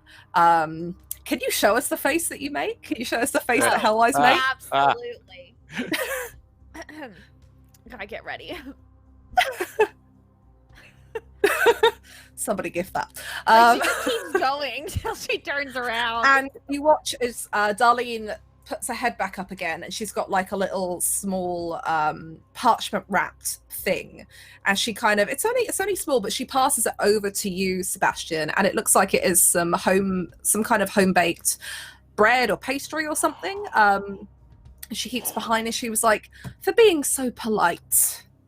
She kind of gives you that. It's very odd. She's clearly like a very hardened woman who does not give a shit. Like, she deals with this bar full of Bottle Street gang members, and she's got a few scars of her own, and, you know, she's not a tiny woman. She's quite built. She looks physically very strong, and yet she has these kind of moments that you see here where she kind of softens for a moment and gives you this pastry. And she kind of leans back on the bar, and that demeanor is gone, and she's back to like Darlene, the bar woman. And she kind of looks at all of you as if to say, "What are you still doing here?" Right. Thanks, Miss Hellwise's mom. Leave. As She just kind of walk nods. away, Hellwise. Sorry. No, go ahead. As we walk away, Hellwise under her breath is gonna 10 out of 10 say, "She always gives away the good stuff." Like, annoyed that like they got some but she didn't. And as you exit into what is, I imagine now, coming into very early morning in Dunwall, as the air it's cooler, but it's not cold. You can just see the edges of the sun beginning to rise over some of the buildings. And as you leave the bar, we'll cut to Darlene for a moment as she pours herself a very large drink at the bar and just kind of has a moment of what just happened as you make your way out. And you are just the 5 of you in the street. What are you doing now? I will break off a piece of the pastry and start eating it, and then peel off another piece and immediately hand it over to Hellwise. Oh. It's really good. It's really good. It's some kind of almost like somewhere between a pastry and a bread, and it's sweet, and it looks like it's got like a really nutty flavor to it. Almost if you've had like pistachio, like nut biscuits or something like that, or something like bread with pistachio nut in. It's like that. It's really good. And then realizing that there are Hellwise's 3 other new people, he'll bestie. just go, he'll just, "Oh shit, right." And then he'll break off 3 other pieces, and he'll leave about like a quarter for himself, and he'll just kind of tuck it away. I treasure mine. I eat half of it and I tuck the other half away. I want to save it. I don't want to eat all of it once. Zebby just starts like nibbling on it as she's walking. It's like, "Oh, thanks, Bassie." Yeah, and it's a nice break from fighting, I guess, getting scratched. And at this point, Well, I guess you can't be would fighting think- all the time. Not all the time. And at this point, I would imagine he would have at least roughly bandaged. It's not anywhere near like what properly needs to be done for it, but it's covered at least. Yeah, This scratch that he somewhere between like here and somewhere between the flooded district and here, you can probably find an apothecary that's open, that you can get some bandages from, and perhaps some kind of antiseptic herbs that you can wrap into that. But what do you all want to do now as you are walking the streets of Dunwall? The most that you've heard is there is a place called Wormwood Way, a little street known for its dealings in the occult. But otherwise, you have no other leads on where these two thugs might be.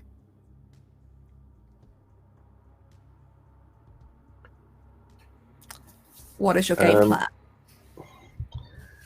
I think checking Sounds like- checking that place out might be a good Yep. idea. It's a good a start as any. I'm going to Yeah. suggest stopping by just my place to get a change of clothes so that we don't smell like hagfish. Yo, can I shower?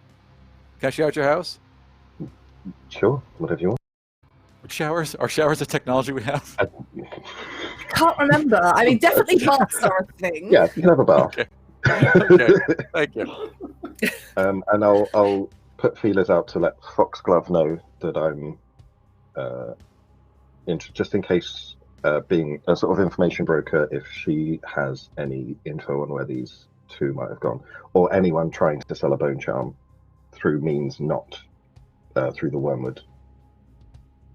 Okay, so you all head back to Tarquin's place. You manage to bathe if Is you it nice? wish. What is your place like? What's your place Tarquin? like? Yeah. Yeah, it's so it's a lot of like heavy upholstered furniture, like a little bit over the top. Everything's sort of lavish but not super expensive. And there's like lots of like hardwood, like dark hardwood furniture. And there's like a bureau with just papers scattered everywhere, and then just lots and lots of locked boxes and files with like little like padlocks, and everything is just locked away as much as possible in this place. Yo, this place. And like is nice. probably one of those like old school crime board style things with just a bunch of names that don't make sense with like pins stuck against them. Yeah, it's a bit much. It's kind of grand, but like the messy kind of grand. Yeah, for sure.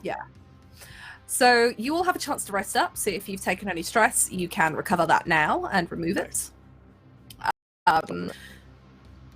You can, I imagine, get a change of clothes if you wish so, or you can at least wash and dry yours out, because I imagine that you're probably going to spend a few hours here at least. Yeah. You managed that, and you wanted to put out feelers, you said, Tarquin. So Yeah, I want to try and contact Foxglove. you just can to see you if can she's heard easily do anything. that. What is it that you want her to almost track down? Because that's what you're basically doing. Is you're going out and asking her, "What do you know? What can you find out?" in this- I'd like to ask her if she's heard of anyone who's looking for a buyer for something. Okay. So what I'm going to do here is I'm actually going to use from the so there's a chapter in the core book about going to the market. So if you're looking for something specific, it's generally given like a rarity rating, and that's you make a test with the rarity rating setting the difficulty to determine if you can find it or not. I'm going to kind of use this as a basis because you're asking about something in the market or something that someone's trying to buy.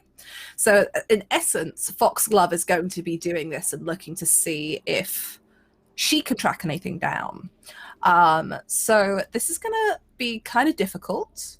I'm going to say that this is going to be unique because there's quite a few bone charms that you can probably find in this area, but you're looking for something very specific. You're looking for something that's shown up on the market in the last few days, that perhaps hasn't come through a normal channel, or somebody looking to buy a bone charm from a very specific source, rather than just saying, hey, I want you, bone charm seller maker, to be a bone charm like this or one at this price. They're looking for something specific. So I'm not going to make it unknown because you're in an area where this is a thing that can be found, but it is going to be unique, and that means it's going to be difficulty 4.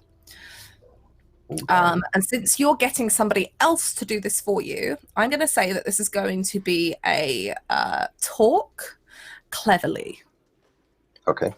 Because you kind of have to get across to her exactly what it is you're looking for, the kind of parameters of this search for her to get the right information. Okay. So you so don't talk have any momentum cleverly. at the moment. Don't. Would my innuendo focus? apply here? A sort of, I don't know. If Do you know? that would... I will say yes, because obviously innuendo is about kind of the subtleties of what you say in conversation, and I think there are perhaps ways that as an information broker to somebody who is in the similar profession that you can kind of express things that perhaps are more difficult to put into words, but kind of get the point across of quite the specificity of the nature of this. So yeah, I will let your innuendo focus work here. Okay. So, but I need 4 successes. 4 successes. So you can you can give me some chaos if you'd like to buy some more dice. If you've got a void point, then there is always the option for that. So to remind you what void points do, as I go through this here. So you can obviously void powers, but you don't have any of those.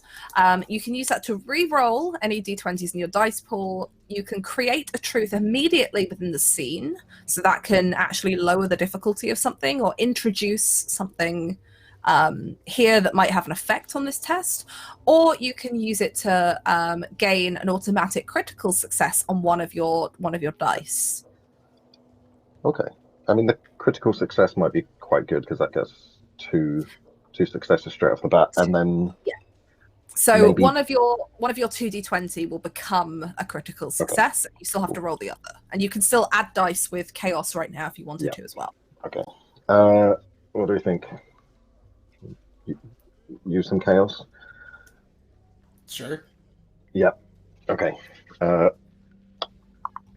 Yeah. How much chaos would get me an extra die? So 1. It's exactly the same as Star Trek. Oh, okay. 1 chaos for the first dice, and then to buy to buy 2 dice, it's 3 chaos. To buy 3 dice, it is 6 chaos. Okay. We'll just do 1, I think. Okay. So you are rolling. So are you spending the void point that you have to do the critical success? Yes. Okay. So one of those dice has already rolled a critical success. So you're now just rolling 2d20. Okay. And this was talk cleverly. Talk cleverly with your innuendo focus, yeah. Oh, no. Ooh, it's only 2 successes. So you get back to yours, and you manage to get in contact with Foxglove. She shows up maybe an hour after you arrive, and it's probably early morning. So if we're talking like it's now, like maybe you arrived at maybe 3 o'clock, she comes back around 9. She looks exhausted, and I imagine you're all sitting around, perhaps having something to eat or just chatting. And she rocks up into the place. She doesn't knock; she just lets herself in. And she, without saying anything, just kind of slumps down in this kind of sitting area that I imagine you have, Tarquin, into the chair, kind of leans back, warms herself up a little bit at the fire. She's like, well, if you're looking for bone charms, one way has got them. But if anyone knows anything about these Bottle Street lads with one, they're not telling me. I tried. You owe me some coin, by the way, Tarquin. Yes, I always do. Bribed a couple of people. Told me that they'd heard rumours that somebody had been talking about a bone charm. Something about someone having found one. The singing, the usual kind of stuff.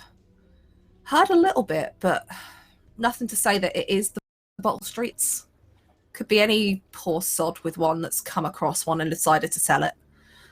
But there was one shopkeeper, a bit shifty. Didn't really want to talk much. Was quite glad to have me out of there, actually.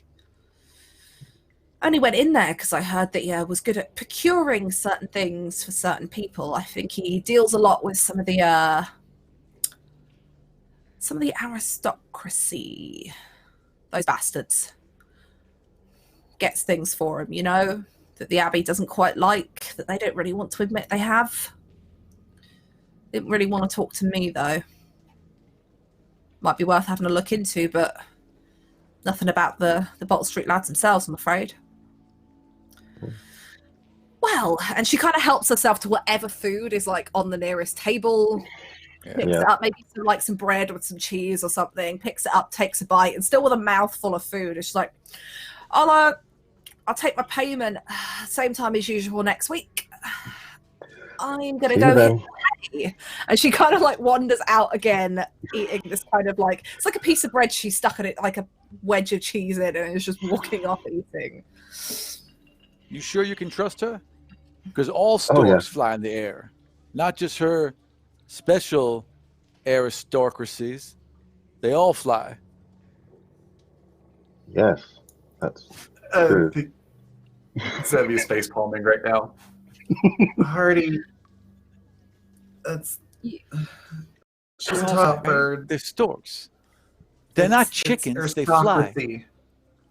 Not Yeah. storkracy, stocracy. Oh.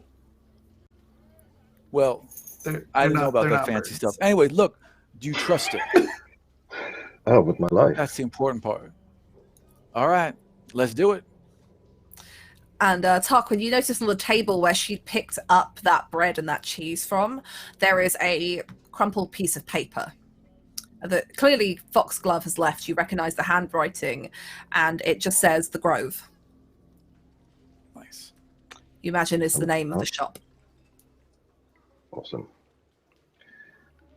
Oh yeah, I'll let everyone know that we've got a place to start. Okay, is there anything anyone wishes to do before you make your way there?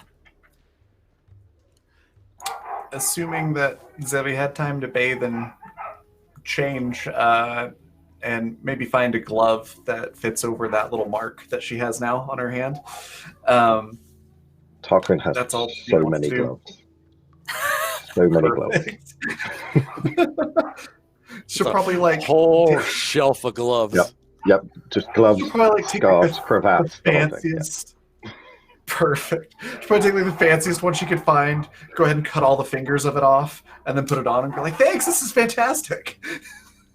They're going to be like these beautiful like calfskin gloves and this wonderful leather, absolutely pristine. You can tell that Tarquin is, obviously either himself or somebody else takes the time to like polish these, keep them supple. They've got this like beautiful kind of like brassy gold banding or like metalwork around the bottom, and you just hack the fingers off. And this once very fine calfskin is now kind of starting to fray at the edges there, like this jagged Physical cut. I pain. imagine it's with one of your scalpels. It's not even like with a nice Yeah. pair of shears. It's just like Oh no, sliced. And I you mean, just cut up it the is a one, right? scalpel, so You only it's- cut up one of them.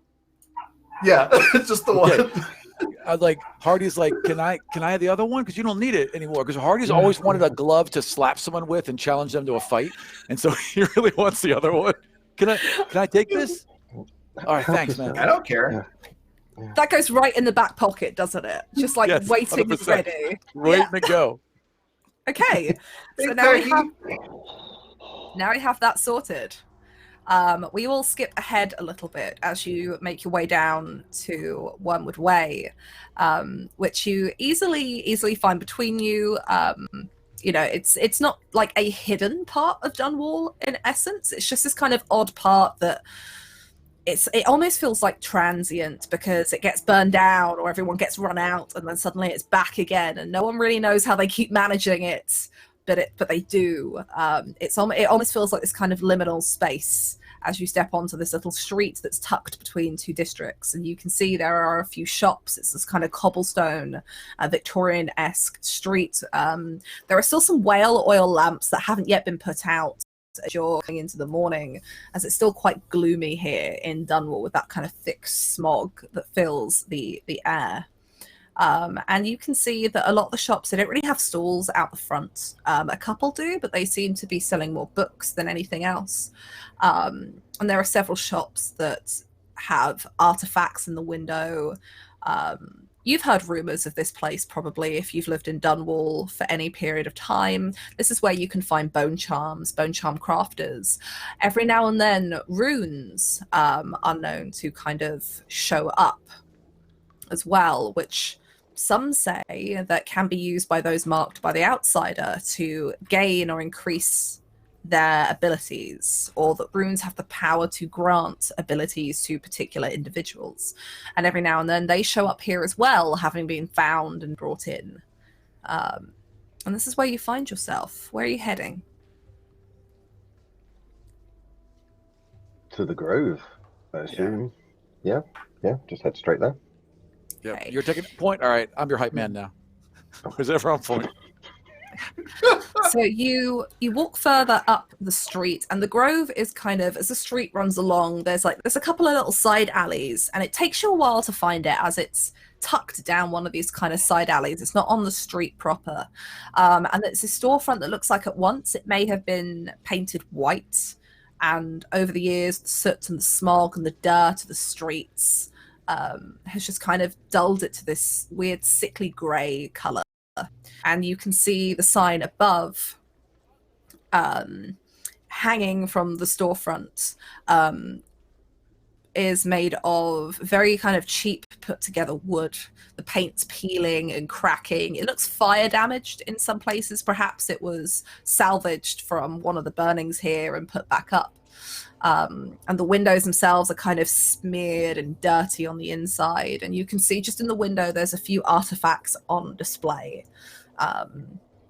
Some bottles of what look like elixir, some other strange kind of carved stone artifacts. It's really hard to tell with all of the kind of smear. If you think like that classic Victorian kind of paned windows with the kind of weird smeary edging, where like clearly someone has only taken the time to really like polish out the center of it.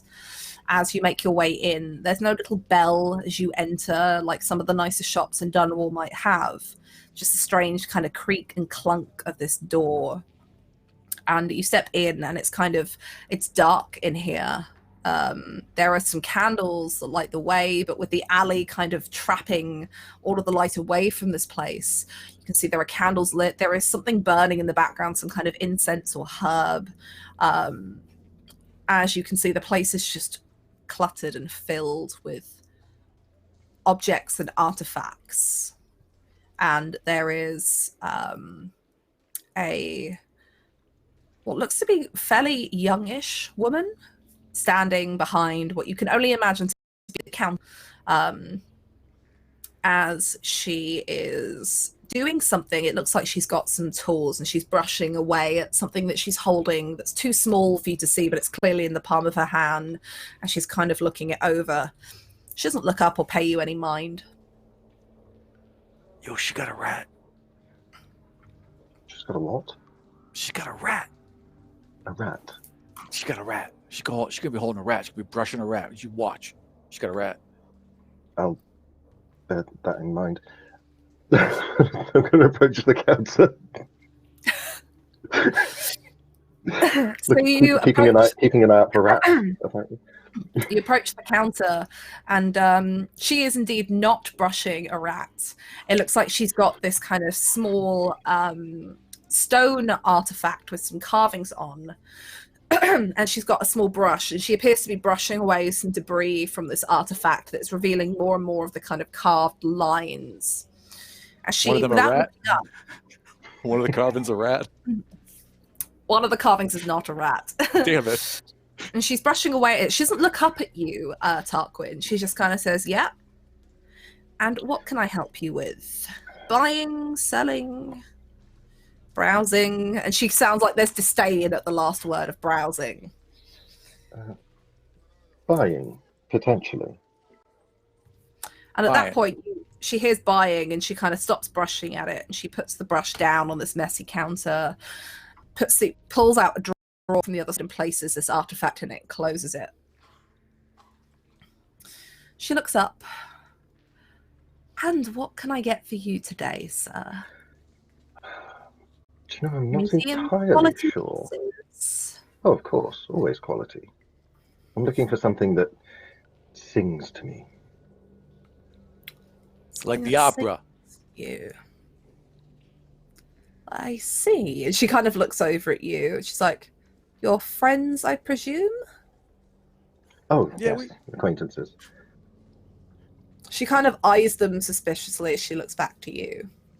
Well, He something like waves that. with the fingerless glove hand. Oh, he's kind of sad at She- acquaintances, but he sucks it up. She waves back. She kind of gives you a smile. Something that sings to you well. If you'd like something that plays music, I fear you're in the wrong place unless you're looking for something particularly antique. Or are you looking for something of a slightly different singing kind? I think he meant it as a metaphor. Like it wasn't exactly what he was saying. Like it was supposed to be something else, like kind of under what he was saying. Wait, isn't that a simile? I can never remember which Yeah. one's a simile and which one's a It's metaphor. similar. Yeah, Allies it's very similar. Grabbed both of them by the right above the elbows and literally yanks them back away from the counter and tries to distract them with she literally pulls them, not knowing how she's gonna distract them, and then it's like, wow, what a cool. And she looks to her right, I guess, and sees a cabinet. It's like, look at that cabinet. Isn't it nice? Is it a Oh, it's a simile? great We'll never cabinet. know. Oh, we could use that. We could put the bone charm in there. Just to give. You watch Tarquin as this woman's eyes just widen as this goes on, and she goes, "Your friends are very intelligent, but not very subtle, are they?" Wow. Subtlety is not. It's She's been a really rough smart. day. Well, since subtlety is out of the window, my name is Meredith, and she kind of offers her hand out to you, almost kind of like a handshake. Reach out and take a hand.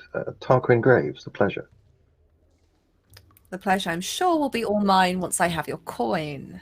You were looking for something that sings, a bone charm it is. You see? Yes. I have a small selection, although often I am hesitant to sell to anybody who comes in explicitly asking for them, but I don't think even the overseers could be quite so unsubtle as your friends here. I was trying to remain. She Anyway. likes this.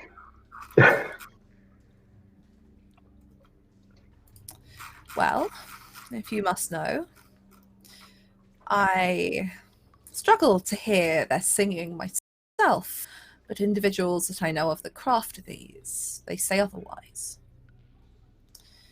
I have one here that she doesn't offer to show you anything. She's just kind of explaining. She's like, one here that apparently fell into my possession after its owner's wife feared that it was making him more bold than she perhaps had hoped.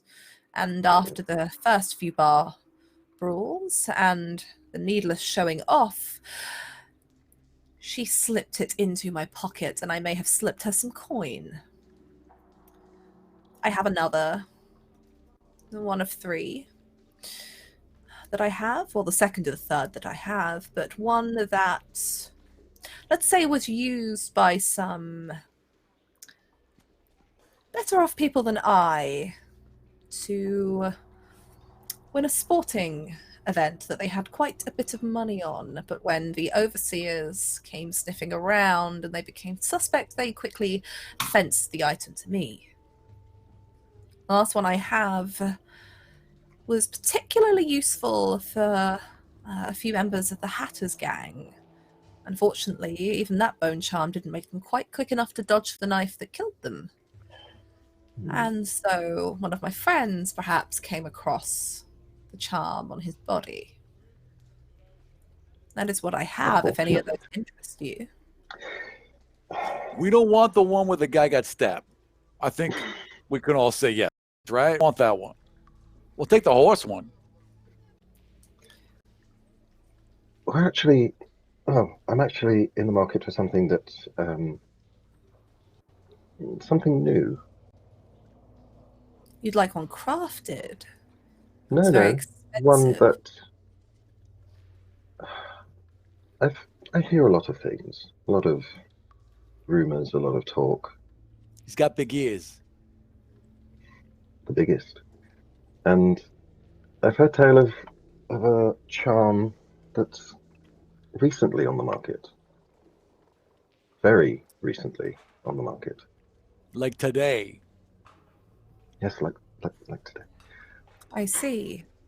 Well, unfortunately, that must be at some other store. If I can't interest you, I must ask you to leave. And she gets very cagey suddenly, and you can see it in her body demeanor. And she's standing quite openly talking to you, and once you mention it, she kind of shrinks back slightly away from the counter and crosses her arms. As she begins to kind of pick stuff up, you can see she's like busying herself. She picks up a few of the artifacts on the table. She picks up a stack of papers and kind of quite consciously picks them up and moves them to behind. Can I get a peek at them as she moves them at all? You can try. Yeah, I'll try. Go ahead and make me a study swiftly test, please, with a difficulty of 2. Okay.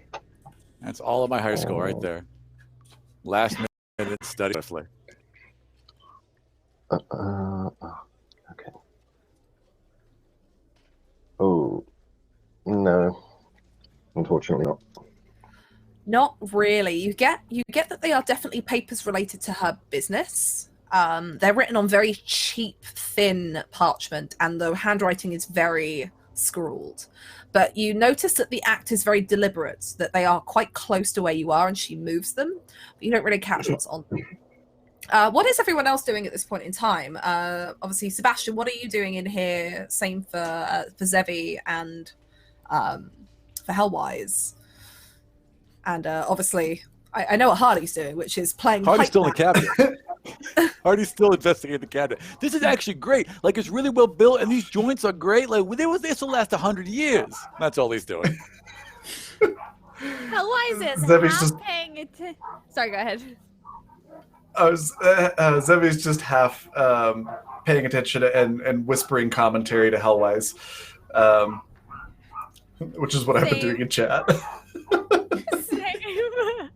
Hellwise is keeping an eye on the situation because she wants to know if she needs to get involved and start breaking things because that's her forte. But also she's 10 out of 10 trying to keep people distracted so they don't interfere with the gathering of information.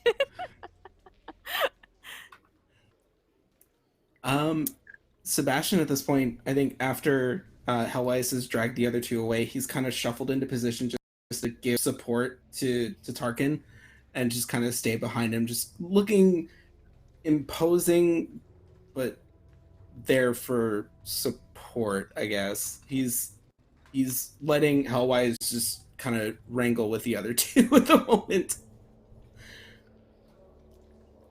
Okay. What do you want to do here?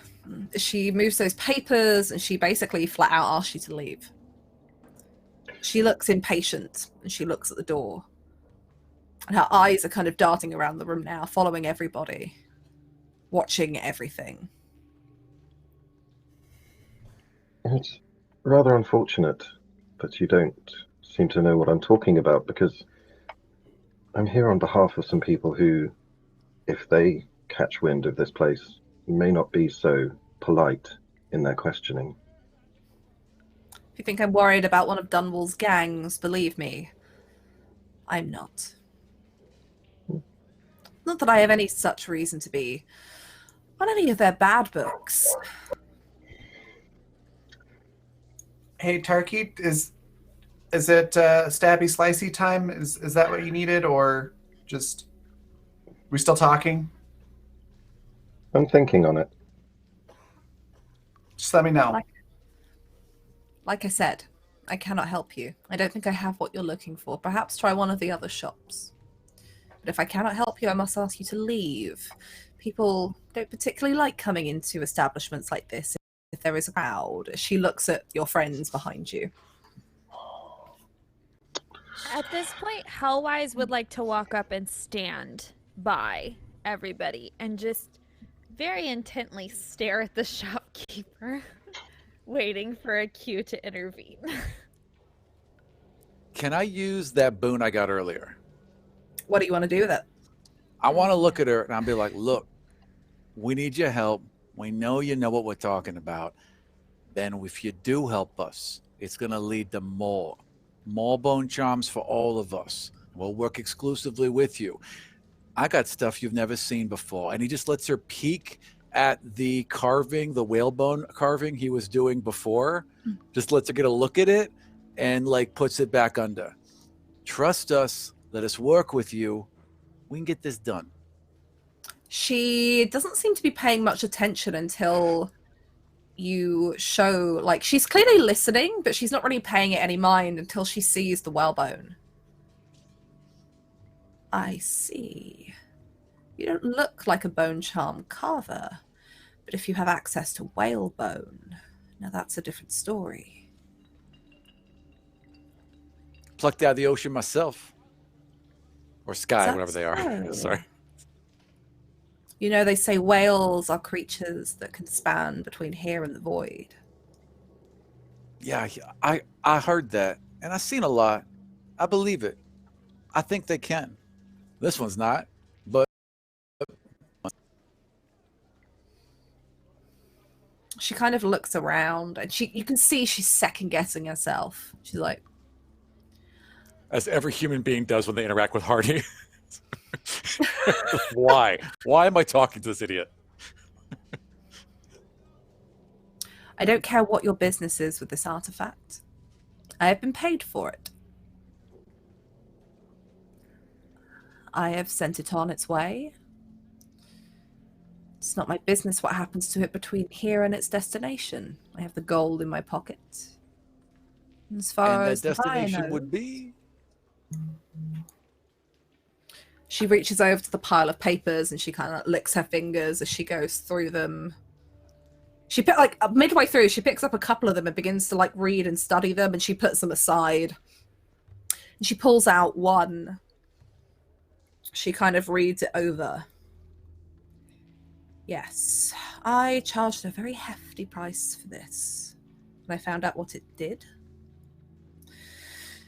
And she turns a piece of paper around and just kind of places it on top of like the mess that's on this counter and places it down. I think you're muted, Aaron. Hardy can't read, so he's waiting. He's waiting for someone else to tell him what the hell this is, because he can't read. Why would he read? He's raised on a whaling ship. I'll reach out and take the paper and have a look. Thank you. As you go to take it, she snatches it back and kind of holds it towards her. I want something in return. Name And it. she looks over to you, How Hardy, about and right to your down fingers? like the breast pocket of your jacket. Oh, well, Hardy opens the jacket a little bit more then. That's... No? She gives you the most unconvinced look. And she's like, I was talking about the whalebone, my good fellow. Yeah. And he, pulls it out. He's being kind of being called as bluff, so he's a little, but she said she can't tell if they have power or not, so he'll hand it over. I don't believe that artifact is worth anything for its occult properties, but I like it. I like it very much. It's a very beautiful carving. If you were to gift it to me, then perhaps I could also gift you something in exchange, and since no coin has passed hands, I have not sold on any information. Do we understand each other? No. But you like the bone? The whalebone, yes. Yeah. Oh, yeah. No, I wouldn't. No, I wouldn't be like that. I'm not like that. Hey, you seem like a nice lady. And he hands her the whalebone. What a beautiful gift. And in exchange, and she puts the piece of paper back down. And you see she's marveling over this whalebone carving. And she looks behind her where you can see there's some other like tusks or like bone that have been put on display. She moves one of them and kind of discards it on the side and places this one up at the top. And she's like, I think that will do wonderfully. Yeah. Now. And Hardy's proud. Like, he carved this. Like, yeah, he's proud. Take my gift and leave. Yes, ma'am. Thank you for your time. You're more than Grab the welcome. piece of paper. Head on We out. walk out. As soon as we walk out, Hardy goes like, I don't know what any of that was about. Like, I don't understand what just happened or where we're going or what that was, but that was good. That was fantastic. You did wonderfully. If not knowing anything gets those results, just never know anything ever. You know what? That's my Down. advice. I promise you, I won't let a damn thing. Just for you. Fantastic. Brilliant. Yeah. You're gonna Keep it go free. so far. Yes. Yeah. Where are we going next, though? What does the paper say? So the piece of paper I can't appears to read. be kind of a receipt, but it is written in the way in such that you want a record of what you have sold and who to, but you want that record to have as little information as possible for somebody to trace, if that makes sense. So it looks like that she was paid a hefty few thousand coin for this bone charm. It looks like she doesn't say who it was sold by, but she has a description of it was sold to her by 2 men. And as part of this sale, I mean, this is how much she paid for it to them, like a few thousand coin. And she received at least double that back from another buyer. And it looks like that the 2 men agreed to a lower fee that she paid for it if they were to deliver it to the buyer. And it looks like that this transaction happened very, very early hours of the morning, before Foxglove would have gone out to look for it. But the address itself is in another Dunwall district. Let me just double check my notes here so I can tell you which one exactly. Bear with me one moment. There are many, many districts in Dunwall. I think Draper's Ward. Yes, it's Draper's Ward. So this area, the whole district itself was formed around a kind of a tailor's industry. So these are places for storefronts of very skilled clothiers and tailors, jewelry makers, clockmakers, metalsmiths. It's kind of the heart of kind of tradecraft in Dunwall, and it ranges from areas that are a lot rougher to much more affluent areas where some of the aristocracy even reside. The address itself looks like it is being there's no actual hardline address, but it describes a building between a tailor's shop and a clockmaker's. That's just simply put down as the Red House. It looks like these receipts themselves have all been written in a way that she might understand who and where, but it's a little bit foggy for anybody else to look at, which you imagine is the intent, Tarquin, or anyone else who's kind of familiar with kind of dodgier dealings, where perhaps you may want to keep a record. But this is a little bit of a journey, and you would imagine, does anyone here have experience with kind of dodgy dealings or dodgy dealing couriering? Has anyone done that before? Most likely, being an assassin, Zebi probably has a lot of experience with dodgy deals. You imagine with the amount that these gentlemen would have been paid, they wouldn't have gone straight to wherever they were delivering this. They probably would have had to put that coin away somewhere at a bank or at a safe spot. So it's possible that they are still on their way to delivering this, or that the package has already arrived at its destination, where you could attempt to retrieve it. I think Zebi's going to suggest going direct to where they need to go then, or directly to the location, because either best case scenario, we can set up an ambush for them, or worst case, we just steal it from whoever has it. Okay. Sounds Is that good. what you all wish to do? Yeah. There's 2 of them, right? We can take them. Yeah. Okay, so what I want to establish here is what your kind of plan of action is, so we can go through and see whether or not you are successful in what you do. So give me an idea of, let's say, you make it to Draper's Ward. That's easy enough. You can survey the area.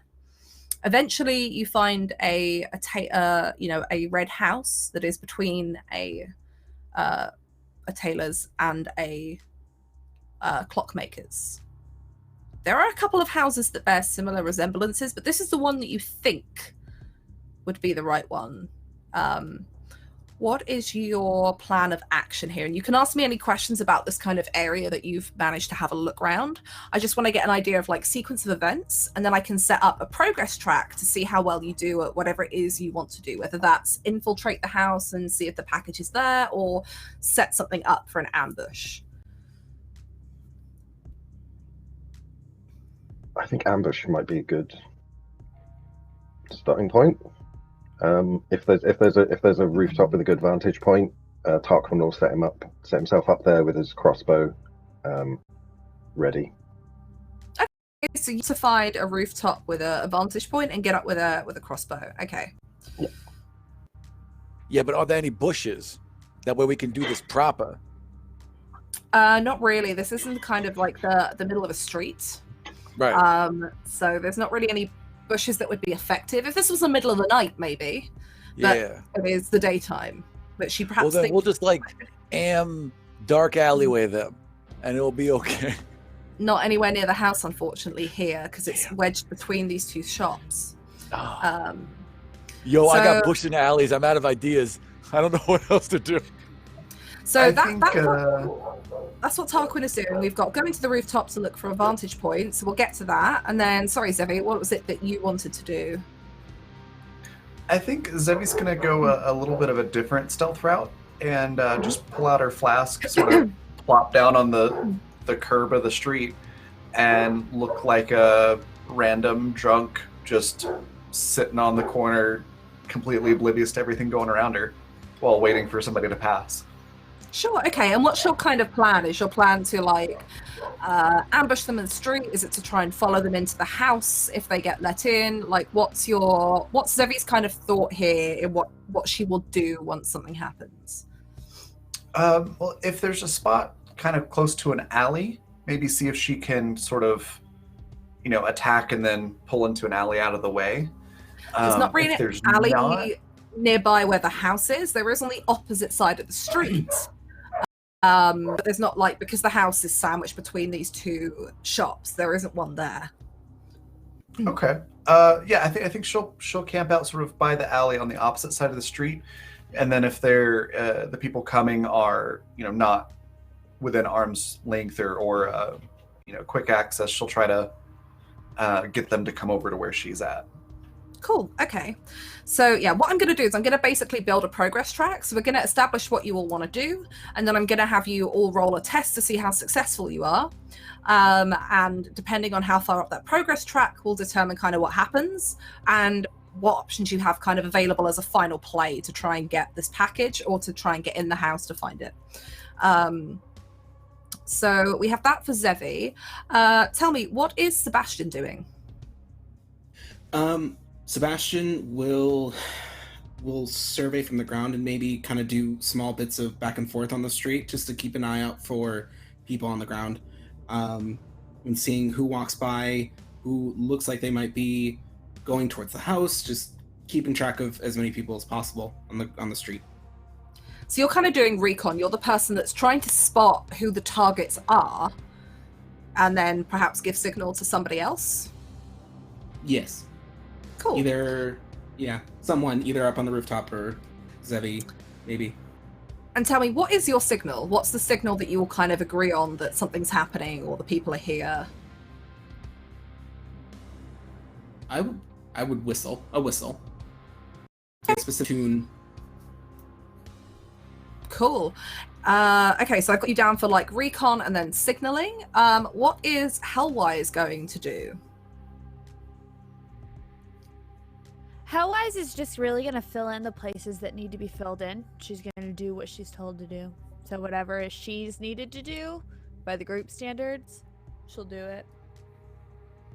Okay, well, let's come back to that then, and we'll see what it is that Hardy wants to do. And then perhaps that will tell us what Hellwise kind of takes up the mantle of doing here. What does Hardy do? So Hardy's got like a couple of rocks and a stick and a bottle cap all laid out, trying to understand what everyone else is telling him about where everyone's going to be. Like, and he clearly is not getting it right. And he's like, so I'm the target, right? No?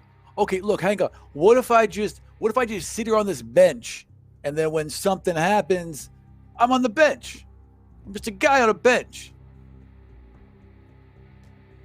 You can Rock solid. Wait for my signal. Perfect. Yeah. Yeah. I'm the backup. I'm the backup on the bench. Yeah. Bench Yeah. backup. When you sit on the bench, you're waiting to go in. This all works. I'm supposed to be here. So you're kind of like, I guess, are you like the person that's just sitting there and you're waiting for, if something goes wrong, someone calls out and tells you what to do and you do it. So if it's like, I'm like reading a everything goes to newspaper. hell, they can be like, grab them, and that's what you do. So you're just like, That's me. you're the guy waiting for instruction. I'm the insurance. Okay. You're the insurance. Okay. In that case then, does that give you any clearer idea of what Hellwise might be? Is Hellwise joining Hardy, kind of being that backup should the other three fail or should something happen? Because there is always the possibility, the City Watch are around here. They do patrol the streets. I think that she probably will sit back and only intervene if needed. We've got some very capable individuals. Or if she sees an opportunity to punch somebody in the face, I mean, she'll jump up real fast, but she'll probably sit back and watch unless she is told, hey, do this. Okay, so I have you down along with Hardy as kind of backup. Maybe you're sitting on that bench together. But I've also got in brackets here potential chaos. You can be the chaos causer, should that be needed. Yeah. Okay. Well, let's see how this goes then. So you arrive, and it's still fairly early. We haven't hit midday yet. So you imagine that these people have had time to go and stash the stupid amount of coin or whatever it is they may have received, whether that was something of value to that amount of coin, it doesn't really say. They would have put that away wherever they were planning to and perhaps prepared themselves to make this delivery. So first up, I'm going to call, since we have a lookout here, is going to be Sebastian. So you are the one on the ground looking out to try and see if you can spot these marks. And at Tarquin, because you've got the roof side view as well, I'm going to have you assist if that's okay on this test. But Sebastian, I would like you to make a study, I imagine this is going to be study carefully test with a difficulty of 2. And Tarquin, you can assist with study carefully as well. All right. So study. So my target is 9. We'll see. Yeah. So don't forget that you can give me some chaos if you want to. Oh, that's 1 success. I'm gonna hold off on spending. No, sorry. No. Would you like to spend the auto success that you have in your overlay there to succeed on this? Yes, I would like to do that. Okay. Also, don't forget, if anybody has got boons sitting there waiting that you have been gifted by the wonderful people in chat, don't forget to use them if you have them. Okay, so with that auto success then from the critical success you have there, I'm going to say that basically counts as one success. It's enough to get you through that. Sorry, difficulty 2 is 2 successes. You keep a good eye out. You're looking for people that might be carrying a package. There's plenty here. This is a shopping district. People are coming and going from clothiers with packages, clockmakers with boxes that you imagine have got intricate, beautiful metalwork designs in. And Tarquin, you looking over, you see this too. There's a lot of people carrying a lot of stuff. But Sebastian, you do spot. You don't think anything of them at first until they come around for the second time. And then the third, as it looks like they have walked along the street past the house and back again a few times. And you notice that each time they pay attention to the house and they approach from a different area, as if they're trying not to be recognized again. 2 gentlemen, and there's also a woman there as well who walks not with them, but kind of behind them. But you notice the three of them are all together. And you imagine that this is who you're looking for. And you spot them again as they come down the street from the opposite direction, making their way towards the house.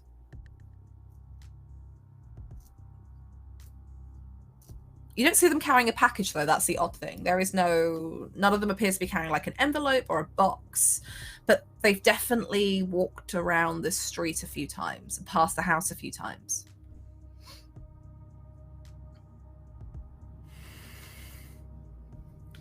I don't know if I want to signal just yet because I want to make sure that they actually have it.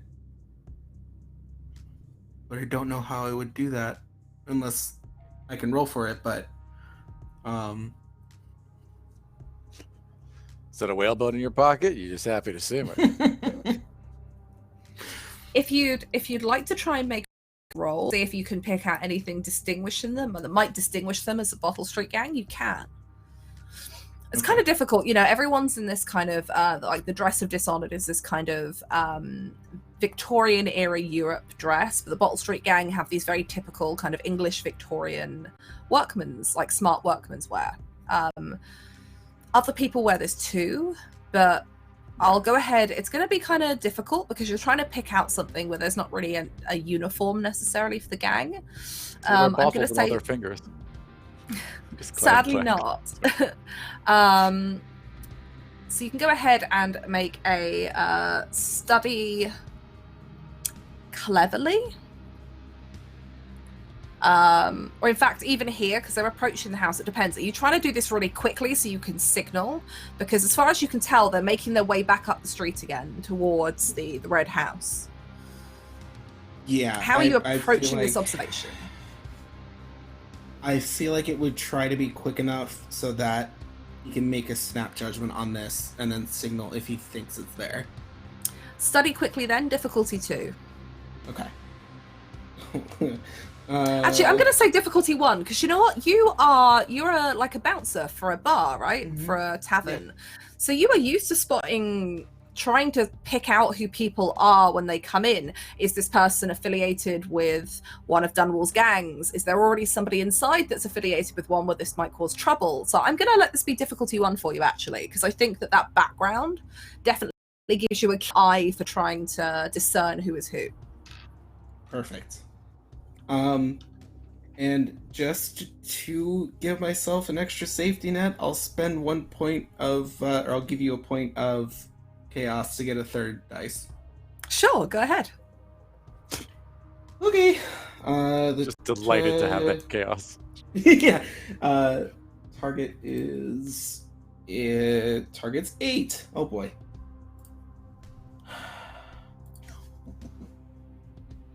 Oh no! Do you have any void points that you can use to re-roll your dice? I have 1.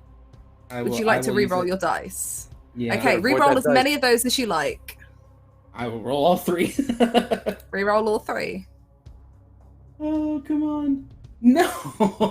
Dice. The you void can't has be sure. spoken against thee. I can't be sure. Then at this point, if he's seen them multiple times, he's not 100% sure, but the likelihood he feels is strong enough, he's going to signal to the group. Okay, you hear the whistle that tells you they're approaching. Hardy forgot already what the signal was, so so he just keeps reading. Okay. Yeah, Kelly, you hear all that whistling? So, out of Is that the signal? Do we have a signal?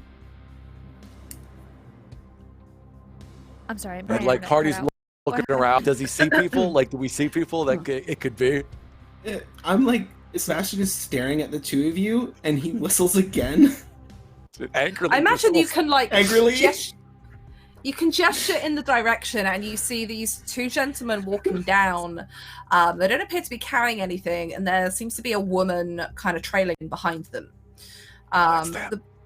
both of you are lying in wait right now. So you said you're waiting for somebody to like say something or for an opportunity to need to cause chaos. So I'm going to ask Zevi and Tarquin. You hear the signal. What do? You can see who has been indicated.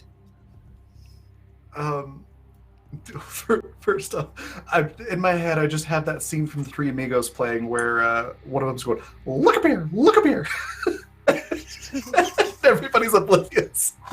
I think Zevi would hear the signal because she's actively listening for things like that. And I'm assuming she spots these three people.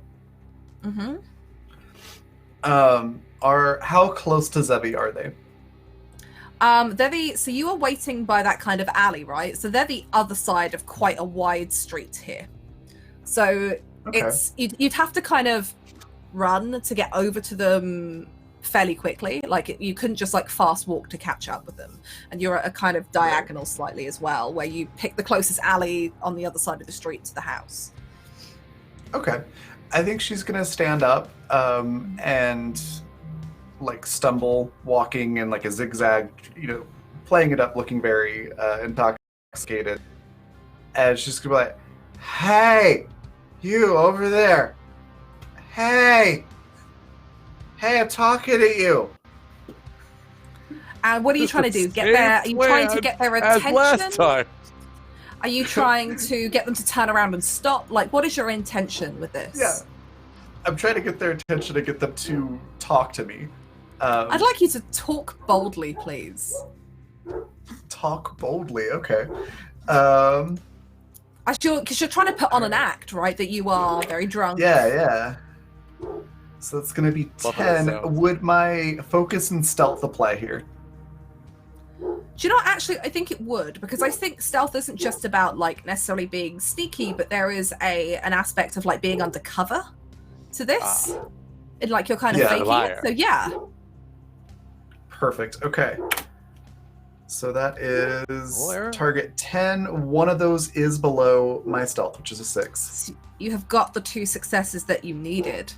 So as you call out, the woman turns around first and kind of just looks at you. And the other 2 kind of turn around and she steps forward to come and talk to you. They kind of keep going. "Can I help you? Is everything okay?" And she takes on this very caring tone. And you can see the other 2 keep looking back, and they're now looking around as they've kind of they've almost slowed their very quick pace as they start taking note of what's around them as this woman tries to come up to you. Is what you want to do here? Or anything else that Tarquin wants to do seeing this? Yeah, go ahead. I was just, I may just be about to completely blow our cover, but that's fine. So when they're distracted and sort of start turning around, I'm going to so the 2 guys are still moving forward, but they're sort of looking back. Yeah, they kind of stopped for a moment, and the woman went off to go and speak to Zevi, and they've kind of they've started walking again, but it's that kind of cautious walking where you take a slow few steps and you look around and then you carry on and that kind of thing. They pretend to look in some of the shop windows as they near that side of the street. Great. Well, I'm just going to take aim at one of them and use my hit and run talent to basically take a shot with the crossbow and then get down off where I'm perched and try and cut them off on this side of the road, so that we've got them sort of go ahead and make that test then. It's going to be difficulty 2 because you're doing a range shot, but they don't get to try and avoid it because they don't even know it's coming. So I'm going to go for another knee shot as well because I don't want them running, if that's possible. Yeah, sure. I mean, you've got a focus in archery, so I'm not going to increase the difficulty for that. Okay. Tarkin's just out here kneecapping folks. Yeah.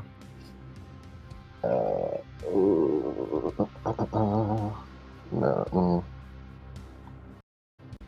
One success. One success. Oh. Do you have any void points or anything that you could use to re-roll that? Any abilities that allow it? You let off the crossbow bolts. And it just... You'd get 1 void point back, right? You all did, yeah. Did we get... Oh, yeah, I'll do that. Great. Yeah, let's do that. I forgot that. That's okay. So you can re-roll those then. Okay. Oh, okay. That's Nice. four. That's You four kidding successes. It's me? 4 successes. You got 2 points of Yep. momentum in the bank there, friends. You got him in both knees. I imagine that you like the way I'm going to spin this is you fire off one shot and it kind of misses, but it doesn't make a sound as it lands like bolt stuck into a bolt of fabric that's on this kind of outdoor stall of this fabric dealer, and so the sound is deadened. There is no sound of it hitting cobblestone, and you line up the second one and straight clean through the knee. As this guy just crumples to the floor, screaming in agony.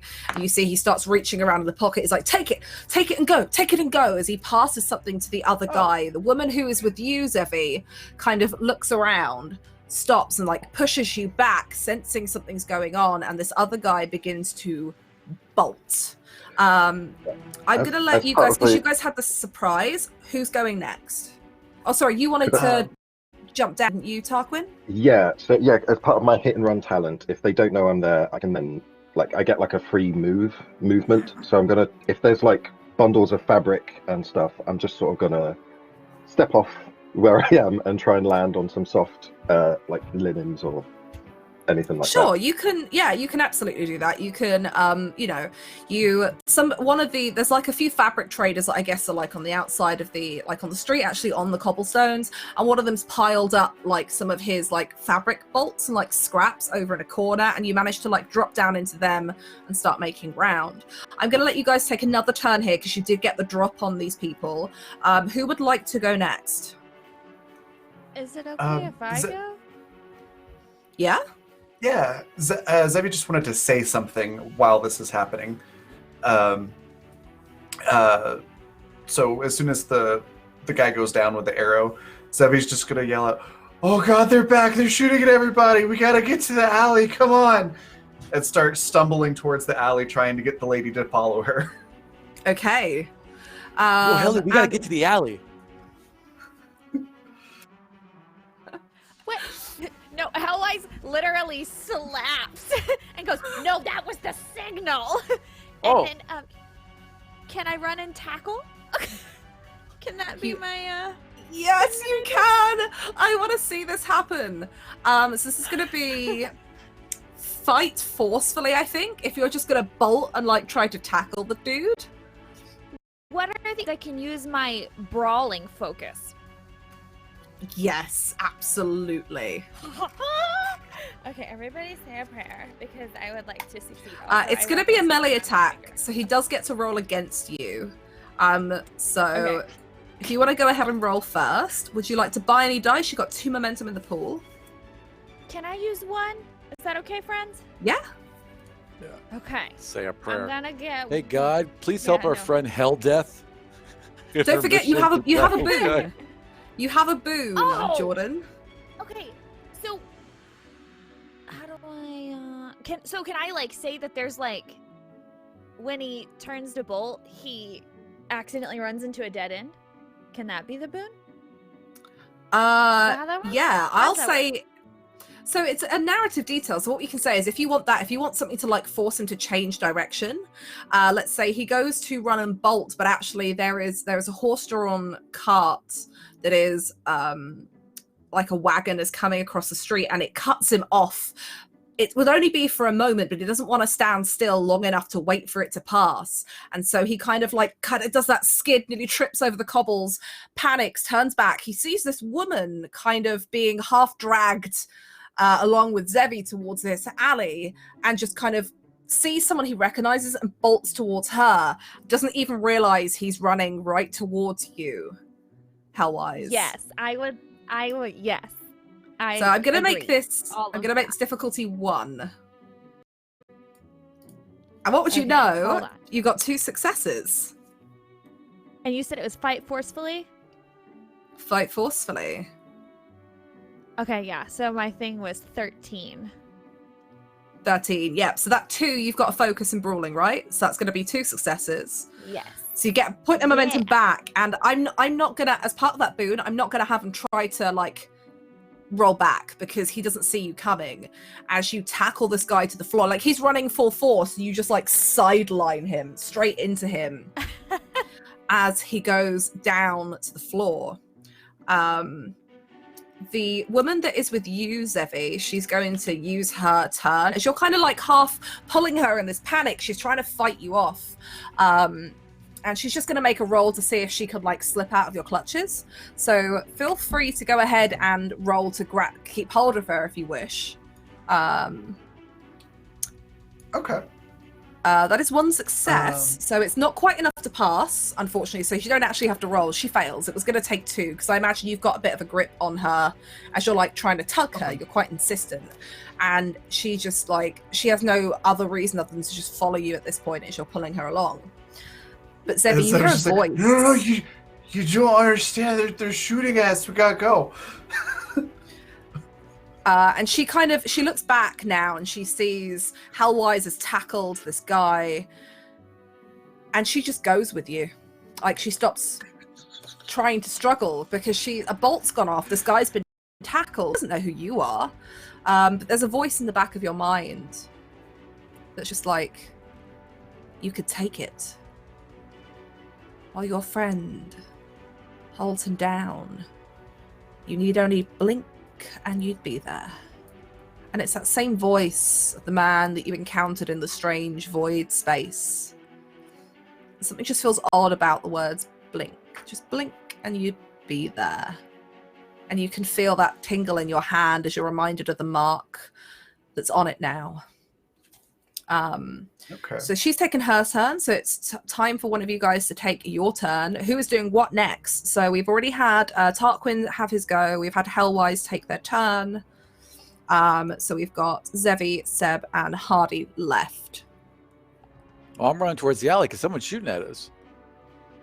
Okay, you pick up. You start making your way towards the alley. Zevi, you can see this as Hardy is bolting towards you for some reason. Yes. Which is like our kind of duck and zig. So I just want to make sure I understand the layout correctly. So Tarkin's taken one out with an arrow to the knee. The one currently with the package has been tackled by Hellwise, right? Kind of like in the middle of the street. You're in the alley that's kind of the other side from where the house was, a little bit offset. Okay. Then I think Zevi's going to listen to that voice, but not quite the same way that it was saying do this thing. Because Zevi knows that the package has basically been secured. So she's going to blink behind the lady and just try to assassinate her, essentially. Sure. Okay. So one moment you are there. Another moment you blink and you feel yourself shift oddly. You disappear from this woman's view as you appear in an instant behind her, scalpels out. Go ahead and make that attack. All right. And again, I think because you've surprised her, I'm not going to give her the opportunity to try and fight back or dodge. She doesn't know where you've gone. Okay. So that's fight, and would this be quietly? I'll go for quietly, yeah, because you've just disappeared and showed up behind her. She's not expecting that. Like, you were in front of her, dragging her, and then you're gone. Okay, target is 11. I got 1 success. If this applies to stealth, then that's 2 successes. 2 successes, so you get another point of momentum. You got 3 in the bank, they're friends. And yeah, you easily and very cleanly, I imagine, take her out. Okay. And she slumps to the floor as you can kind of let her down gently so there's no sound as this body kind of impacts the cobbles. Is there anything else to do here, Zevi?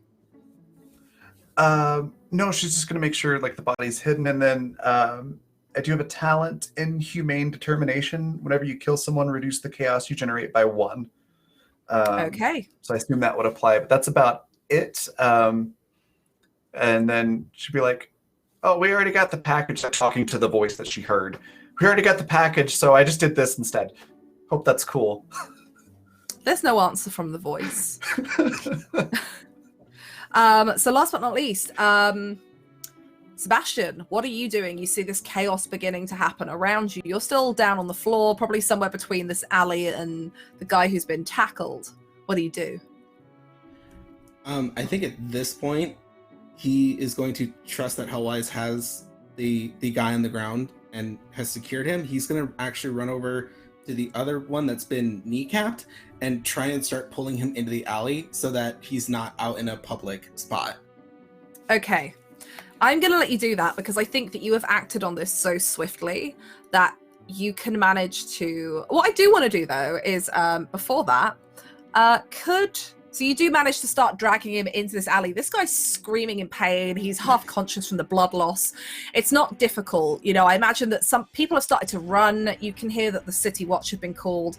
You can probably play it off as like, I'm just helping him. I'm moving him out of the line of fire, that kind of thing.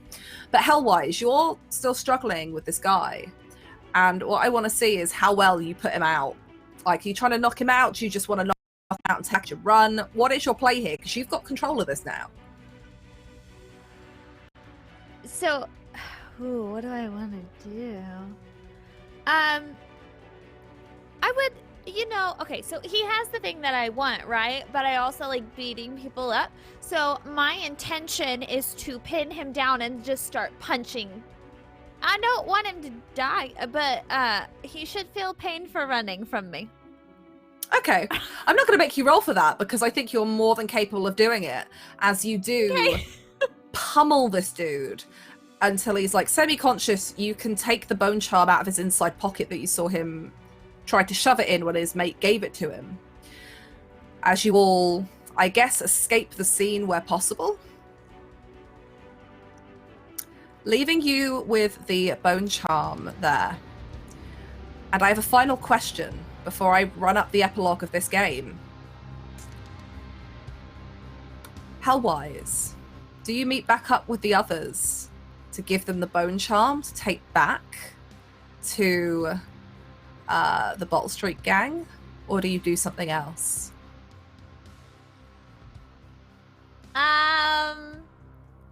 Well, it's not every day you get a bone charm for free. So... You can hear it singing to you. Oh yeah, no. I'm probably gonna pretend like I'm gonna go with them, but probably sneak away. We're heading away. I would like to leave my contact information in Zevi's pocket. Hit me up on the weekends. But no, I'm bailing. Okay. Sorry, guys. So I imagine that you will reconvene back at Darlene's, and you get there. And you saw Hellwise on the way as you all kind of join back together to make sure you're all there, that you got the package, and you all split off again and reconvene later at Darlene's. Zevi, you don't see Hellwise here at Darlene's. You do find a slip of information with an address written on it in the top pocket of your shirt.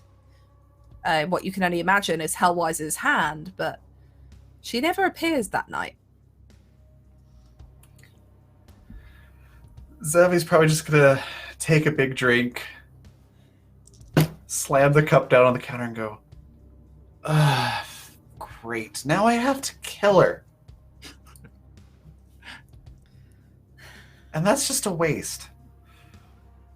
So, a few days later, sadly, you are there if you stick around at Darlene's, and you show up to it to find that the place has been half destroyed. Darlene herself is absolutely fine, and she's picking the pieces back up, cursing out her daughter, who clearly has upset the Bottle Street gang. But she welcomes you nonetheless, pours you a drink from one of the unbroken bottles, the unbroken glasses.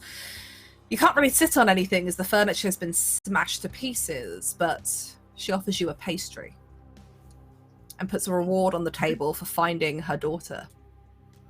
Hellwise, the bone charm, it takes you a while to figure out what it does, but one day You walk past a particularly wealthy merchant. The bone charm begins to sing. And it sings louder as he pulls a pouch out to pay for something at a stall in silver. And you realize why this bone charm was worth so much, for in the presence of silver, it sings to alert you that it's there, and the louder it sings, the more silver there is, making you very rich until such time that perhaps somebody finds you. That is where we end tonight's session and our 2-shot of Dishonored. Oh, that was so good. I always knew it would come down to that somebody would have the bone charm, and I always planned to ask, what do you decide to do? Because Dishonored is a game of stealth and treachery and double-crossing and secrets. Yep. I was so Jordan planning on feels taking so that charm bad. and life bouncing. hunting her down. Jordan feels Hunting so her bad, down. but Hellwise regrets nothing. But I hope you all enjoyed that, because I thought that was an Totally. interesting ending. 100%. It was amazing. Yeah, Hardy's just going Okay, to stay here. then. He's going to help her rebuild, and just like this is his new home now. That's 100% what's going to happen. He's going to hunt her down for her at some point. Oh, right, let's very quickly go round. We tell us who you are, if you've enjoyed it, and where we can find you on the internet, and then we will get to all of the awesome outros before we pass on to another amazing game coming after this. So let's go the other way around this time. Darby, how have you found this 2-shot, and where can we find you on the internet? Loved it so much. Honestly, I didn't know you were planning on asking that question, but Tarquin, so if he got that charm, he was just going to bounce, taking out anyone who needed to. Like, yeah, no. You Sass was the only one that wasn't going to do that. But yeah, I am Darby. You can find me at Pixel Justice on Twitter. Everywhere else, I am Malibu Darby 87. And yes, this has been amazing. I've loved every minute of it. Thank you.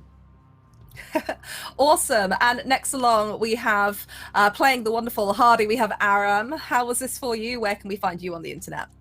This is great. This is a really fun system. The world is a riot and interesting and weird in a way that's always, gonna be good for stories, right? Be good for weird and creepy stories, and I like that. So, if you're interested in anything I'm doing, you can find me at Vartian, and I run a pair of D&D podcasts called God's Fall and Rise of the Demigods. Awesome. And then we also have the wonderful Jordan. How was this for you tonight? You got away with a very lucrative bone charm. I am feeling great, as is Hellwise. No, it was absolutely spectacular. This is a new experience on a lot of levels because I've never really played a character who's inclined towards bad. So that was really fun. And then, of course, playing with this group is always spectacular. And I love this TTRPG, all the way.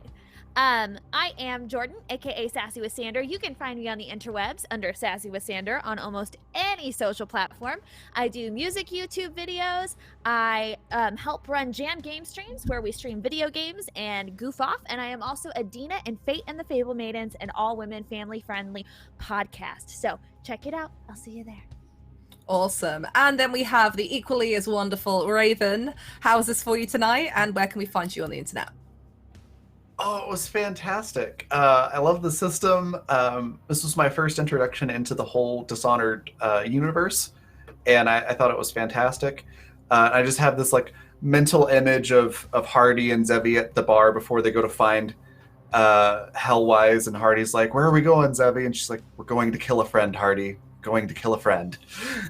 And that image is just amazing. I love it. Yeah, the whole thing was fantastic. Thank you so much for DMing for all of us and that wonderful story. As for what I do and where you can find me, I'm on Twitter. Just like it says below my face here, just add an @ symbol to it, and that's me on Twitter. And that's got all my links to everything else. And then I also stream, tabletop streamer. I'll be streaming tonight at 7 p.m. Mountain Daylight Time. That's 9 p.m. Eastern Daylight Time, with a community one-shot where we'll have some folks in the community doing just a one-shot that I'm not quite sure what the setting is. I'll have to talk to the DM, but my Wayne's going to be DMing. It's going to be fun. Oh, that sounds awesome. And last but absolutely not least, we have the wonderful Max. How is this for you, and where can we find you? This was incredible.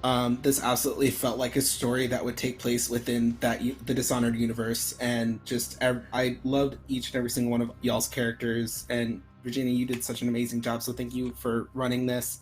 But you can find me everywhere at MaximusJ07 on Twitter and on Twitch here as well. I talk about TTRPGs and various other pop culture things over on Twitter, and I stream occasionally here on Twitch under the same name. Just variety of games. So hopefully you can come say hi and come check it out. We'd love to have you. That's awesome. Please make sure to go check out all of the wonderful cast here. Obviously, I have been your game master, Virginia. Thank you so much, friends, for having me run this for you. This was so much fun. And as always, I love playing with all of you. And it's such a privilege to GM for such an amazing cast of people. You can find me over on Twitter at Tabletop Horde and on Twitch the same name, where I do a bunch of variety streams, mostly video games, but I've done some Twitch sings.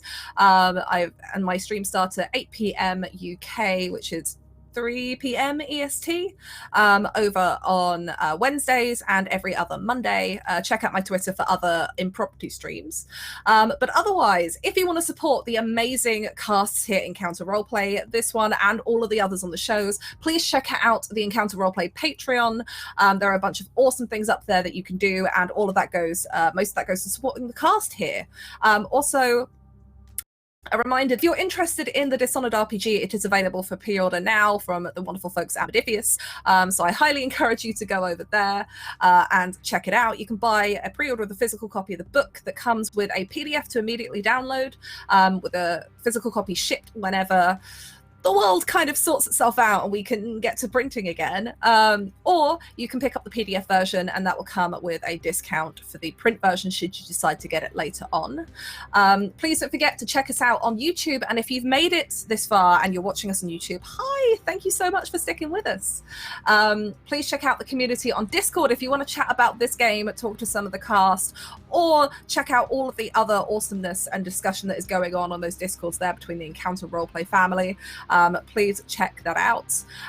Please stick around because there is no Seawall tonight, but we do have an amazing one-shot going of The Man from Alderaan coming up next, GM by the wonderful Greg over at Grimjack. So please stick around. Don't go anywhere except to go and grab some snacks and some drinks and then come back for that awesome Star Wars stream that will be following us next. Once again, thank you so much for joining us. Be back here same time next week as we get back to our Star Trek Adventures campaign with our characters on the planet Ashgrave to see what they're going to do about this terrible storm coming in, as we've got a few weeks of that to go. But otherwise, stay safe, stay healthy, have a wonderful evening, and enjoy the incredible show that's about to follow us.